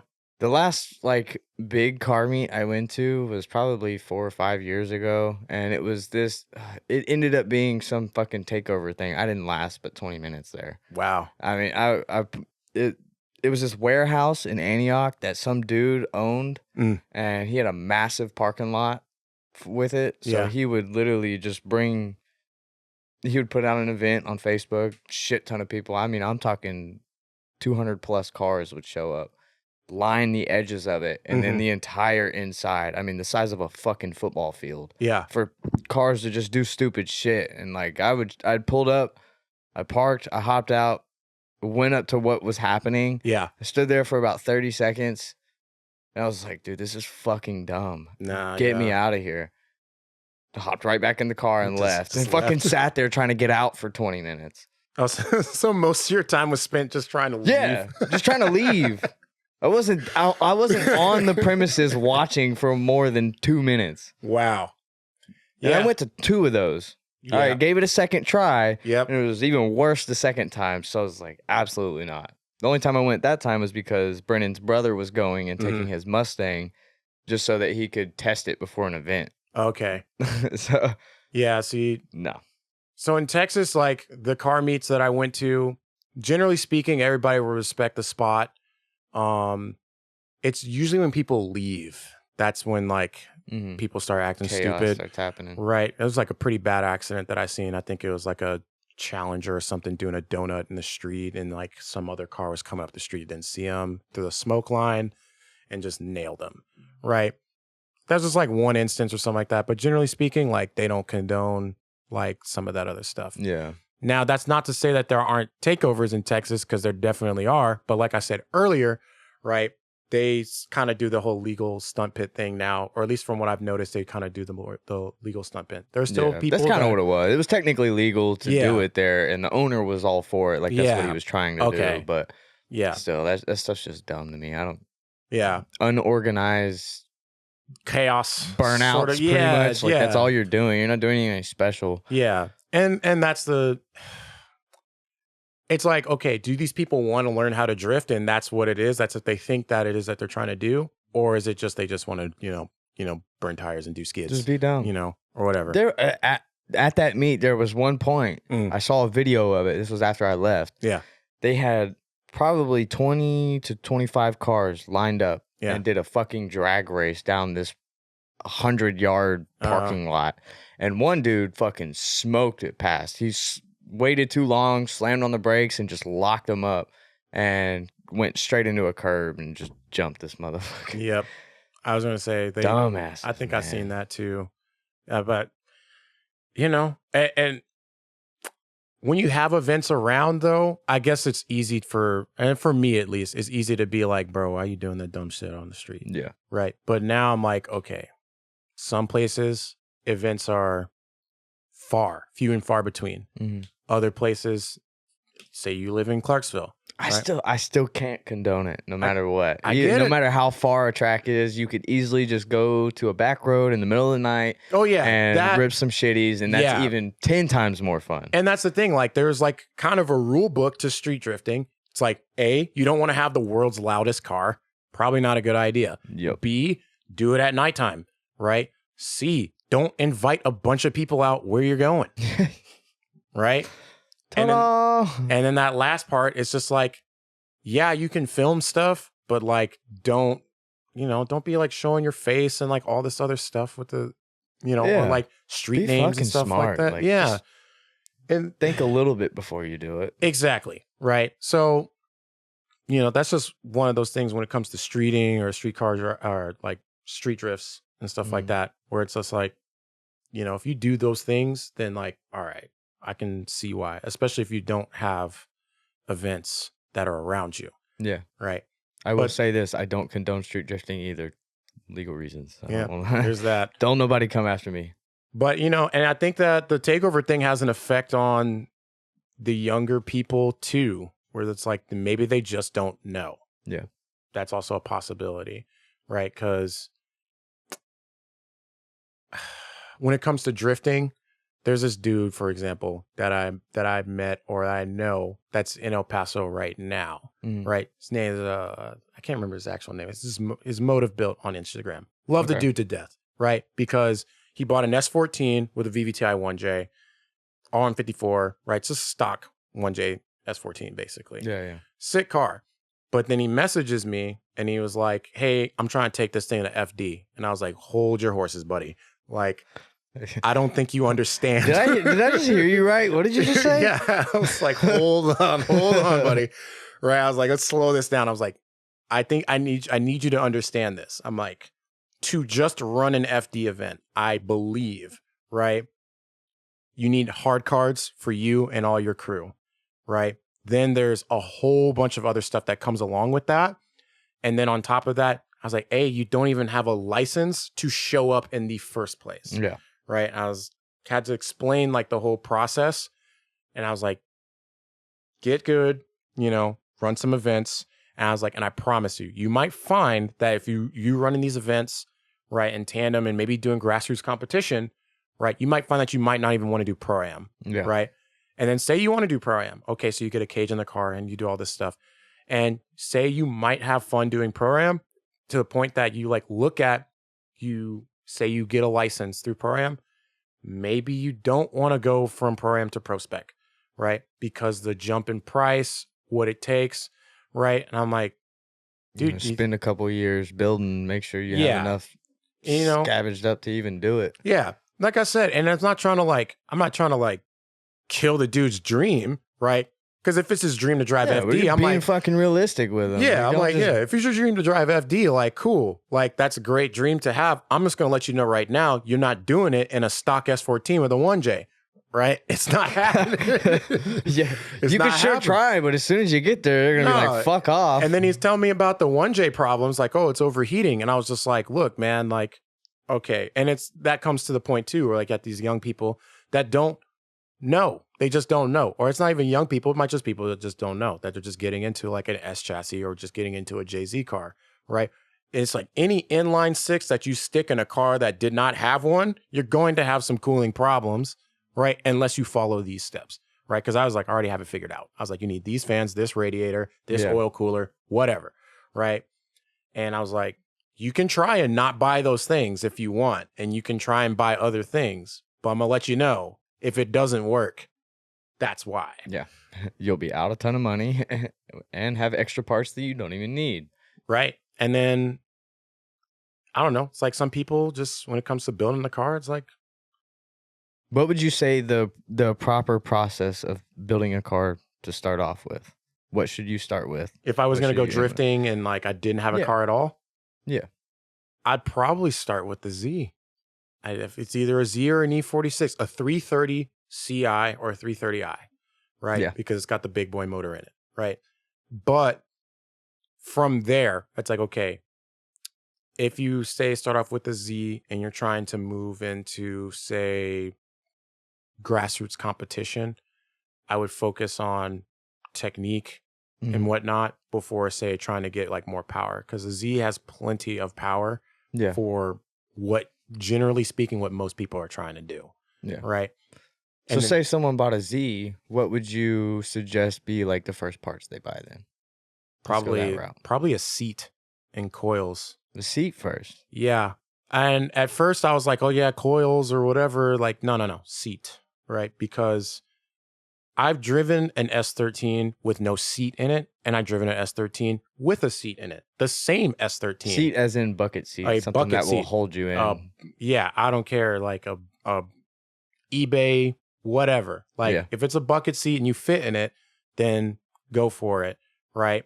Obviously I would prefer that someone get, say, like a Buddy Club or something that's like FIA rated, Mhm. right? Because that'll just be better for the future. But yeah, a seat. Because a lot of times, like you'll come in, you'll enter a corner, and then you are like sliding off of the seat that you're in, Yeah. right? Because it's just not holding you in. So now you're bracing yourself with your leg against the door or something like that, And that's which gonna then mess with like your limits your throttle. limits your footwork and stuff like that. And it's like, okay, if you just had a seat and a harness or something like that, I don't even, maybe not even a harness, maybe just the seat, Yeah, right? just the seat works fine. You'd be all right, right? Then you get some coils and like suspension, things that will make the car. That's kind of smart. I like that. Yeah, just things that will make the car respond to your inputs better, and then things that will communicate what the car is doing to you Yeah. better. I've always said if you can't keep yourself still, you're not going to be able to keep the car under control. Yeah, and I'd say a wheel too. Oh, like a suede wheel with gloves, or even a leather wheel with gloves, right? Because I think that, again, when it comes to communicating with the car, like the inputs of what you're giving it versus what it's telling you back, Mhm. right? If you stock wheel, I'm not saying the stock wheel is the biggest I would problem, probably but say that coilovers before a wheel. Probably. Just because, like, even if you can get the steering wheel feeling right, but the Yeah. body roll and everything is It might, going yeah, to and confuse you that might too mess with much you to too. even. So I'd probably say seat, coils, and then maybe something like a steering wheel, right? Yeah. Especially if it's just a stock 350Z, right? And then on top of that, sometimes moving from that bigger wheel to a smaller wheel, it might help with, like, just driving the car in general, Yeah. like in drift, right? Because I went from, I just went from the stock wheel to like a 330. I put a Yeah. 330 You don't in realize how everything. big a stock wheel is It's until you put it. Humongous. Yeah. Right. But yeah, like going from that to like a 330, 330 is like a go-kart wheel, but it's like, it feels great. And I put 330 on the sim too. So, from what I do on the sim to real life, it translates pretty well too. That's right? good. You don't do sim though, do you? No. Can't get past Eventually, I'll get one. can't but get past if, the whole no, not feel anything. No, like I still I think it's great if it's like training you to get closer in proximity for tandem or something like that. Mhm. I think it only really helps for newbie drivers that have never touched a car and they start out on drifting and then translate to a car. I think that's the proper use of a sim. It definitely, Going from driving a car to the sim does not translate until you you do it over and over, just like regular seat time. so yeah. Understand the differences. I got my sim this year, right? Mm-hmm. And I'm not gonna lie to you, the first like 3 weeks of driving it, I drive it for like an hour a day, and I was crashing the shit out of these cars. It's almost annoying at first. And Scotty D's is a Fanatec, whole Fanatec system. It's Yep. nice stuff. Mhm. And that was the only one I could actually kind of drive, Mhm. but it's still, dude, it's just not the same. so, and I think it comes down to the seat time thing, and then like, your perception of speed and grip, right? And I think Yeah. you have to be in the right cars. Like, what car were you driving when you were driving that Fanatec setup? Do you know? It was a Z. Okay. Was Yeah, it like a it Death was- Wish? Okay. And there's different packs too. So there's the Death Wish Garage pack, right? And there's this guy named Janky Drift on YouTube, and he like ranks all the packs, because what this guy did, he started on Sim and he drive the Death Wish 350Z, and then he bought a real 350Z and he drives that now, right? Okay. And he has a lap at Mid Pond where basically he's in the game and in real life, and he has them playing side by side with like the same camera view and everything. And it's identical. basically identical, That's awesome. right? And with the Death Wish pack, right, specifically like the 240 that's in there, it has a 1J, right, and a GTX 3071, which is not the same turbo that I have, but pretty close. Yeah, it's relatively right, similar. close enough, right? And it's got the same gearing and all that stuff, so easy to practice with, right? But when I first started driving, I couldn't drive a Death Wish car because it just felt like ice, right? I would turn the Yeah, wheel and it would yeah. just immediately push. I couldn't tell what the car was doing, and it was really frustrating. But I got, say, Gravy Garage. That's like another pack, right? I started off with that on the JZX 100 that they have on there. Okay. That car, the way that the cars are set up, like they have a fair amount of grip, right? And you can perceive that amount of grip fairly easily, right? And then the gearing and the power and stuff like that, and the fact that it's a JZX 100 being as a longer wheelbase car kind of makes it harder to spin out, right? Which Yeah. happens a lot, you know, when you're trying to figure it out. So eventually, once I got decent with the JZX 100, I moved to a car that was still in that pack, but shorter wheelbase, like an E46 maybe, right? Or at least it feels like that. It translates in the wheel like it's a shorter wheelbase car. Okay. And then I went from that to then an S13, which then feels Gotcha. right. And then once I was good with the gravy cars, I was like, okay, now I'm like good with sim in general, because I have like a set of cars I like to drive. I'm going to go try a different car from a different pack now, Yeah. and maybe I'll be able to get used to that. And eventually I started getting more cars and I started doing more packs. And then eventually you find the cars that you like, and then you find a car that feels like your real car, right? But it took me a minute to get there, because when you first start off on sim, like everyone says when they've been driving for a while, you don't feel anything. Like it's just wheels, It's just a pedals, different experience. and then the brake too. Like, you know, That was a big problem with me. I still want to like yank the handbrake like normal, and they're like, "Don't, you're gonna break the fucking thing." Because every single sim I've driven, the handbrake is just like ghetto rigged together. Like, it's just not. No. So I would sit there and just like you'd be like yank it soft like with normal, bro. And they're like, "Oh, you got to be a little bit softer." I'm like, "How the fuck do you be softer with a handbrake?" So I'm sitting there like trying to just barely touch it. Yeah. Find the sweet spot of where it engages.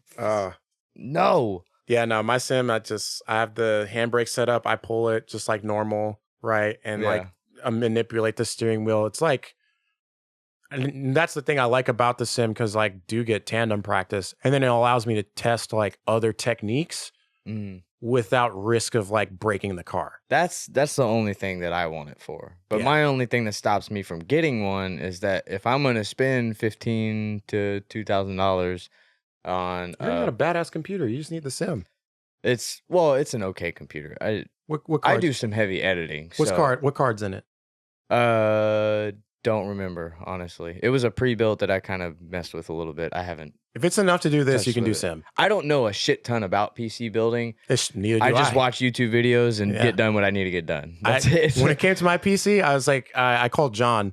I was like, hey, what card should I get? He's like, don't get anything lower than this.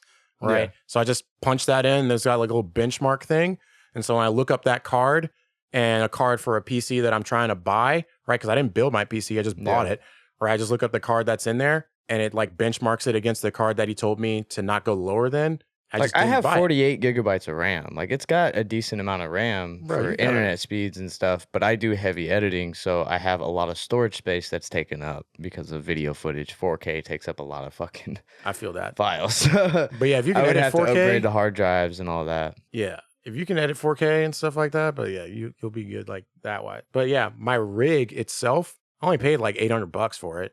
Yeah, but that's my thing. If I'm gonna pay $800 to $1,000 even for a rig, which I would build my own rig, but still, like, I don't want to do the Logitech or anything like that. I would have to do Fanatec. I did a just to keep it Thrustmaster. more real. I did a Thrustmaster T300. Yeah. So this is the exact setup I got. This is for $800 shipped from Florida or something like that. Thrustmaster T300, the fancy little 6-speed shifter, load cell pedals, so it's got the nice brake pedal, right? And it came with a that beach chair type rig, Oh, yeah. right? I had to make some modifications to make it like sit not like an F1 car, but I got those things $800. See, that's not bad. I just do, if I'm gonna spend $800 on a computer that's gonna let me drive a You little want to know how bit, much I spent on the computer? I would spend it on my car. I spent $600 on the computer. That sounds about right. I mean, that's a fairly decent price for a okay PC. I don't know. Yeah, I paid $500 for that one. Upgraded a couple things that I already had from an old setup.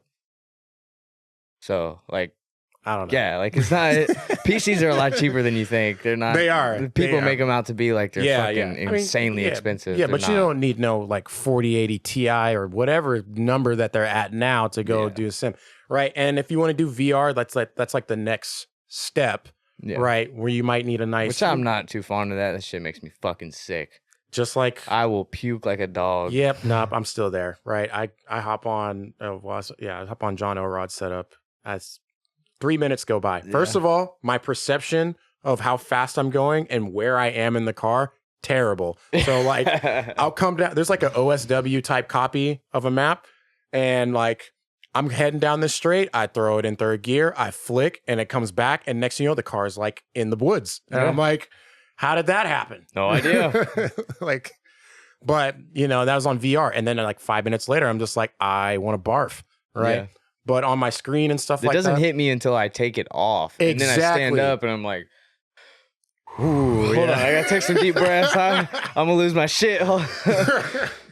Yeah, that's exactly what that's like with the VR for me too. But when I have the screens and stuff set up, really all I'm focused on is just technique, tandem technique and stuff like that. You know, practicing like backies or something like that. Yeah. So I watched a video on YouTube how to do backies from, ironically, someone that drove at Spear JP, right? And that's where the demonstration came from. Dun, dun, dun. Yeah, it came from there. But like the dude, I think his name is Tyler. He drives, what's his name? I think it's like, yeah, his name is Tyler or something like that. And he drives with this this group out there, and they just went to like final bout. But he put out this video of like how to do, you know, big entry. He says big entry style or something like that. He can go backwards, right? But you know, that's the basic premise of how to do the entry. So I just watched the video a couple times, right? And I'm like, okay, trying to visualize how I would do it, right? And eventually I'm in the sim, and I got to a point where I was like, oh wait, I can just try this on here, right? And so now it's like, okay, it's something that's regular practice for me. So when I do try it in my real car, like hopefully I don't go flying through the woods. And then also hopefully I nail it and it looks dope. And hopefully someone got a video of it. Yeah. Hopefully someone's watching and recording. So, you know, but that's why I do the whole sim thing. And that's definitely why I push it now in comparison to like before and stuff like that. Oh yeah. So what all, like, I guess, brands do you tune? So I guess that's what you would call brands. Whatever. Yeah. So I basically learned tuning itself on a Link ECU, right? So when it comes to like what ECU I would recommend, even though there's a Hellcat in my car, right? And I have all Hellcat accessories and stuff like that, I will probably tell you to get a Link ECU, right? There's only been a couple instances where I've like told somebody to go get a Hellcat, but 9 times out of 10, like it'll be like Link stuff. Yeah. Right. I've always been told Hellcat for RBs, but I always loved Link better. That's why I'm holding out for that. And it depends too, because the thing about Hellcat that I like is that in a way the user interface is really friendly, but it's almost, this is like the best description or like comparison I have. It's almost like Apple versus Android. That's like the best way I can describe it. Like Hellcat, I'm not going to lie to you, it's pretty easy, right? Yeah. And especially if you know what's kind of happening on the back end, you can kind of manipulate the the ECU to kind of do whatever you want, right? Okay. Because in my case, I have an Elite 750, and the 750 doesn't have nearly the same amount of features as, say, a 2500 or even a Nexus, right? So I know what I need to do to get the car to do what I want, but I don't get all the motorsport or features or something like that. Gotcha. Whereas if like the Link, right? So there's a 2JZ, that 2JZ FD that I was talking about has a Link Fury X in it. That thing has all the sauce in it. As far as like motorsport functions, it's got built-in O2 like control. $3,000. What's that? Those things are like $3,000, aren't they? The Fury? The Fury? Nah, man. They're like $1,700. Okay, well that's about just the same as the plug and play ones they have. Yeah. I was gonna say, and then the plug and play ones, they run deals on them every now and then, right? Yeah. You know, so I mean, and like I said, like I'll usually sell like I'll usually try and get like Link stuff to people, and I'll just get it through Tuner Tools, right? Because Brian and I, you know, pretty good friends in that regard, and you know, I was trying to help him out, right? But yeah, generally speaking, we'll link stuff, right? And then Hellcat, and then sometimes depending on what it is, like I've done some stuff with AEM. I don't like it, but you know, I did some stuff with AEM. I'm about to go up after this to somewhere like near Clarksville. There's a car that's out there as a RB that needs some work, but it's on an AEM. Oh. Won't start, you know. RB shit. It's the trigger. It's that trigger thing, man. Because like, and the same with the SR, right? I was tuning the SR20, right? It was fully built, had the some Tomei turbo setup on it. The dude's name is Gavin. Really cool guy. It's funny when I met him at a car meet in El Paso, and it was a fresh off the boat 180 SX, right hand drive and everything. And I said, "Hey man, what you got going on to this?" And he was just like, you know, I just got this car, and I was like looking at it, and I saw an Adam LZ sticker on the inside. I was like, "Oh, this car's fucked." Right? Right? And I was like, he's gonna telltale sign. I saw the sticker. I was like, he's gonna buy everything that LZ got, right, or something similar. Now, I don't think he did all that, but I still love the dude. He's a good guy. But he had like that's funny 264 cams, Brian Crower this, and pistons that, or whatever. And I was like, "Here, man, let me tell you something. Is this your first 240?" He said, "Yeah." I'm like, "Don't put any of that shit on." Yeah. Don't put any of that shit on. He has those brands for sponsors. Yeah. And then next thing you know, like 8 months later, hit me up and he's just like, "Hey, I got this ECU." I was like, "Tune it." I was like, "Oh my God, here we go." So I helped him out. That car makes like 340 horsepower, right? Yeah. By the time I was done with it, I was like, it was all street tune, right? But at the time, I was like, we're sitting there tuning this thing, and he's still learning about cars, right? In a way. So we're driving, and we're slowly making our way up, doing a pull, and the car starts to break up at like 4,000 RPM. I said, "Hey man, what plugs are in this thing?" He's like, "What do you mean?" I was like, "What do you mean? What do I mean? What spark plugs are in this thing?" And he's just like, "I don't know." And I was like, "Do you know what they're gapped to?" I already knew the answer was, "I don't know what that means." And sure enough, he told me, "I don't know what that means." And I was like, "All right, pull over." Right, there's like an auto zone right there. I was like, "Pull over." Right, we get in the auto zone. I was like, "Here's what you're gonna do. You're gonna go get BKR 7Es. Right, we're gonna gap them here. Right, and we're gonna put them in. If it breaks up, we're gonna close the gap a little bit. Right, and then we're gonna put them back. Right, and we got that done. Right, and then everything was going smooth. But like I said, with this Nissan like cam angle sensor stuff, whether it be on RB or SR, they have this thing where like the trigger disc has 360 little teeth in it. And that's a lot of teeth to count, right? So if you like miss or like something else is going on, what'll happen is they'll throw a trigger error and it'll stop the car from like doing whatever it is that you were about to do. So stupid. And so, you know, we changed that out and now the car runs great. It does everything it's supposed to. But this guy did the same thing, changed the CAS out, right? And then now we're back to square one. Got to get the trigger disc figured out so we can get the car to run, right? Because the car's already tuned. It's RB25, S13. Such a headache. Yeah. It was a badass car, though. Like, I think... Know that shit before you go into a swap. Yeah. Dun, dun, dun.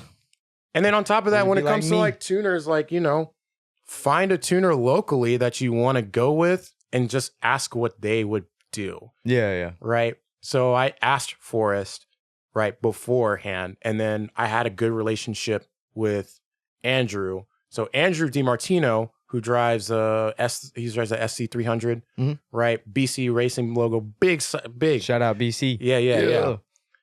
So you know, really good dude, works for Hellcat. He told me exactly what ECU I need to get, what I should buy, all that stuff. I ended up getting the ECU from, I think I got it from somebody out in Knoxville, right? The whole setup and whatnot. And I was going to have Forrest tune it, right? Forrest was familiar with Hellcat. He's familiar with Link. This is before he started like working for Link and stuff, but he's familiar with those platforms. Yeah. So that's what I got. But in the case of, say, like Gavin, in this case, he bought a Link ECU, put it in. First of all, didn't read the instructions, so he like burnt a coil. he burnt the. What did he burnt the igniter? That's what it was. He burnt the igniter. Okay, the igniter because the jumpers in the ECU weren't done right. I got rid of my igniter chip. Exactly. Yeah. Right. But he bought a bottle of ECU, put it in, right? Didn't know what was going on, like, or how to start it or anything. Like, I got in the ECU, the thing was empty. Funny. Right? The thing was basically empty. So, you know, and if you can do that, right, then the process will become easier. But you also have to know that you have to kind of get your mechanic skills up. Yeah. Right? Because there's been a lot of times where I've like come over to a spot expecting to just tune a car. Next thing you know, I'm doing a timing belt on a JZ.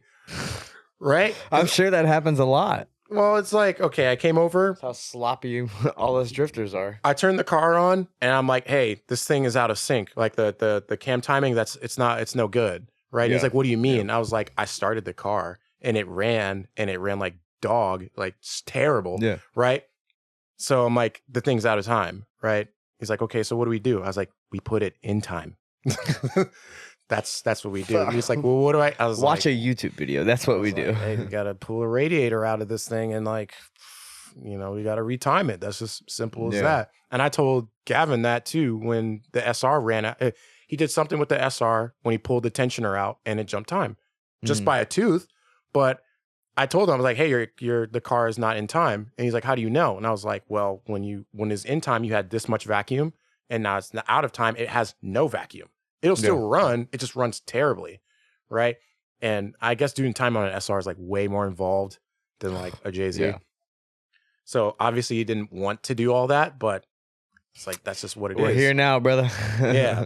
And so that's what I mean. It's like you kind of have to get your mechanic skills up because say you drop the car off somewhere, right, to get tuned and it has all these issues. Well, at that point you got two options. I can either fix the issue and charge you for the amount of time it's going to take for me to fix the issue, or B, I can give you the car back. You fix all the issues and you bring it back when it's ready for just, I plug in my computer and we start driving, right? And that's like, that goes for pretty much every tuner, right? Don't be pulling up with cars that are like leaking oil, misfiring, just like, you know what I'm saying? Like, don't do that, right? Because it's just going to make the process, just going to make the process harder. Yeah. Right. You want to get to the point, right? And that's kind of one of those things. You want to bring the car and basically have it ready to just be on the dyno and that's it. Right. You're not, you know, you might do like at most like a wastegate change, like spring change, because you're trying to get more boost out of it or whatever. Yeah. But you're not like, oh, like the boost controller is like hooked up all wrong and like, you know, all this other stuff is going on and whatever it is, like you don't want to be like that. And like, honestly, that's kind of why I learned how to tune because I just wasn't trying to bother Forrest with my questions. Yeah. That was really what it was. I was just like, hey, I was like sitting here thinking about, I was like, no, I can look this up. Yeah. I can figure this out. That's and next thing you know, I'm on HPA and I just like bought the whole tuner course. Right. And I was just like, oh. I was like, well, I guess I can try this. And next thing you know, I was just like, oh, well, we're all in now. Let's do it. I was all in. And I'm like, okay, now I asked Forrest like questions like that are like actually like tune related. And yeah, but now you can talk to him as a tuner. You know pretty much. Language. But more or less now he's dad again. Right. He's just like his dad 2.0. Yeah. I'm just like, dude, what is up with all these people bringing broken cars? And he's just like, oh, yeah, get used to that. Car guys are dumb. Yeah. And he was like, get used to that. And I was like, oh, okay. Damn. Yeah. But yeah, so now I just, you know, when it comes to taking care of the JZ in my car, I just go do it, you know? Yeah. I went up there a couple of months ago. That'd be nice. Yeah, I just got in the car, drove it around, took some data logs, made some adjustments, made some more data logs, made some more adjustments, like whatever, right? And now the car's, pretty much good to go with this new turbo setup, right? But, before it'd just be like, okay, well now like the car's in Atlanta and Forrest is in, Memphis, and like, I don't know if, because. So would you say tuning is a lot easier than people make it out to be? It is. Okay. It is because I've contemplated learning it myself just because. It's another one of those things where it's just like you have to, kind of like how you learn video editing.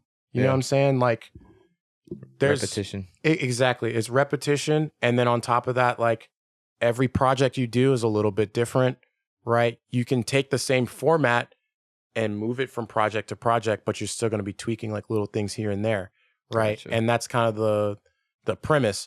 They give you a base map to start off with, and you can manipulate that base map to suit the application rather than just like getting sent a map and just expecting it to work. Yeah. Right. And it's all, with the new models and stuff like that, like it's not VE models, not really that new, but with the VE model, you're just kind of like, okay, like hitting this like row by row, making your adjustments so that you're on target with like your air fuel ratio or something like that. And then, with the timing and stuff, as far as ignition timing goes, getting it right on the street is really hard to do unless you have like really solid, like knock ears and stuff like that. Yeah. But like getting on the dyno, especially if it's like a load cell dyno, or not a load cell, but like a dyno with like an eddy brake on it, so you can just hold the RPM at one specific spot and work your way up through that. That's, the best way. And then, obviously you still have to make like some changes and stuff. And on top of that, I think it helps me understand the issues that my car has way better, right? And that's why I generally push like standalones for some people, right? Because they'll be like, oh, the car's idling high now and I don't know why. You would be able to look that up. Generally speaking, you can just like find out why. Or like one time my car like just didn't start. Like I didn't know why it wasn't starting. Plug in the laptop, crank it. I don't see any RPM signal. Okay, I go check the crank sensor. Check the crank sensor. Crank sensor is bad. All right, cool. Place crank sensor. Car starts right up. Or car died on track. Right? Don't know why. Try and start the car. Cranks. It's got RPM signal. Doesn't start. Right? Go look in there. See, there's no fuel pressure. Boom. Go check the fuel pump. Yep. Fuel pump turns on. Okay, still not getting fuel pressure. Okay, the line inside the tank burst, right? What I do? Fix the line. Turn the car on, boom, runs like nothing happened. Yeah. Took me 15 minutes to figure it out, right? Which could have possibly been a whole day ordeal, probably. Yeah, some people, that would ruin their day. Yeah. 100%. Now, that's not to say that, there's not other things that can ruin your day. Yeah, of course. You know what I'm saying? It's drifting after all. I was at Muscleman. I came up short on the hairpin there, and the inside of my wheel caught the rumble strip, right? Okay. Kind of like a mid-pond where it's like you have the rumble strip and there's like a ditch kind of before the rumble strip. Yeah, the inside of my wheel caught that and it was bent, right?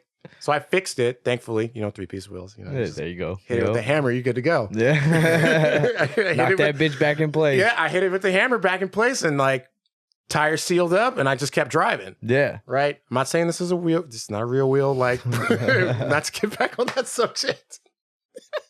Just keep circling back. Yeah. But that's kind of one of those things. But yeah, when it comes to like the tuning stuff, like I just do think of things that would just make your tuner's life easier and you'll probably pay less money. Yeah, as well. Exactly. Right. Well, hell, I might start learning how to tune myself. HPA. Go on HPA. There's a bunch of classes. And like, how much was it? Well, the class normally is like 200. I think it's like 200 or 300. I paid 150 because I got it when they were on it was like a birthday sale. Every year they have a birthday sale where every single course they offer is 50% off. Sick. Okay. So that's when I usually go. Cheat code. Yeah. There you go. And I got their E85 course too. So it's just like, all right, now I know how to do stuff with E85. Cool. Damn. Yeah. Well, hell yeah. Yeah. All right. Well, we'll wrap it up at best piece of advice for anyone just getting into drifting. I would say probably watch what other people are doing and be mindful of your budget, right? This is not something that you want to just like jump into feet first, you know, before you just like start spending a bunch of money on like cars and parts and stuff like that. And if you're mindful of your budget, then you'll probably think like, okay, instead of trying to buy an S13 and build it, you just buy a 350Z. Because remember, S13s are junk. Right? They're junk. You heard it here first. Don't Well, buy you heard it S13. here probably 3 million times. But Yeah. No, but if you're going to get into drifting, don't buy an S13. yeah. I had to tell my own girlfriend that, right? She was like, yeah, I want to get into drifting. I want to have a car like yours. I was like, no, you don't. Nope. No, Let's you don't. back it up. No, you Hold don't. on. Time out. No, you don't. I was like, you want to buy a 350Z or E46? I was like, that's what you want to get. Yeah. But yeah, that's what I'd say. Like, be mindful of like the budget and then pick the car accordingly, right? Because if you know I don't want to do FD or anything like that, then don't be trying to like, you know, do stuff. Overbuild. Yeah, that you think or you're preparing yourself for the future. Now, if that's something you want to do, go ahead. You know, I always say cap out your driver skill first and then add parts. Yeah, most people, it's like someone said this to me. They're just like, if you can't, it's like if the car is holding you back, right, then you can upgrade. Yeah. Right. Exactly. But if the car's not holding you back, and you need to understand what that really means, like when the car is holding you back versus when it's not. Yeah. But if the car is holding you back, then you go get parts. But if it's not, stay where you at. Right. Too easy. Yep. That was the best way to put it. Yeah. Hell yeah. Well, you got any sponsors or plug yourself, anything like that? No sponsors. No but sponsors? Underworld J on Instagram. You know, that's just where I post most of my car stuff. Awesome. And then Underworld Media is where I post most of my media stuff, but I don't really post that much on there. It's mostly just on Instagram at this point. Gotcha. So just Underworld J. Awesome. Underworld.j. Well, up on the screen in the description, of course. But that's pretty much it for this one. And yeah, that's pretty much it. Grab the merch and see you next week. Peace. Sick. Hell yeah. That's a good one. Look, they said that I couldn't do it, so I went and did it. W's only, you know I've been winning. Top of the world, the globe is spinning. If you know, you know I've been on a what mission? Go. Okay, let's get it. Got a little time on my hands like a wristwatch. I don't got time for the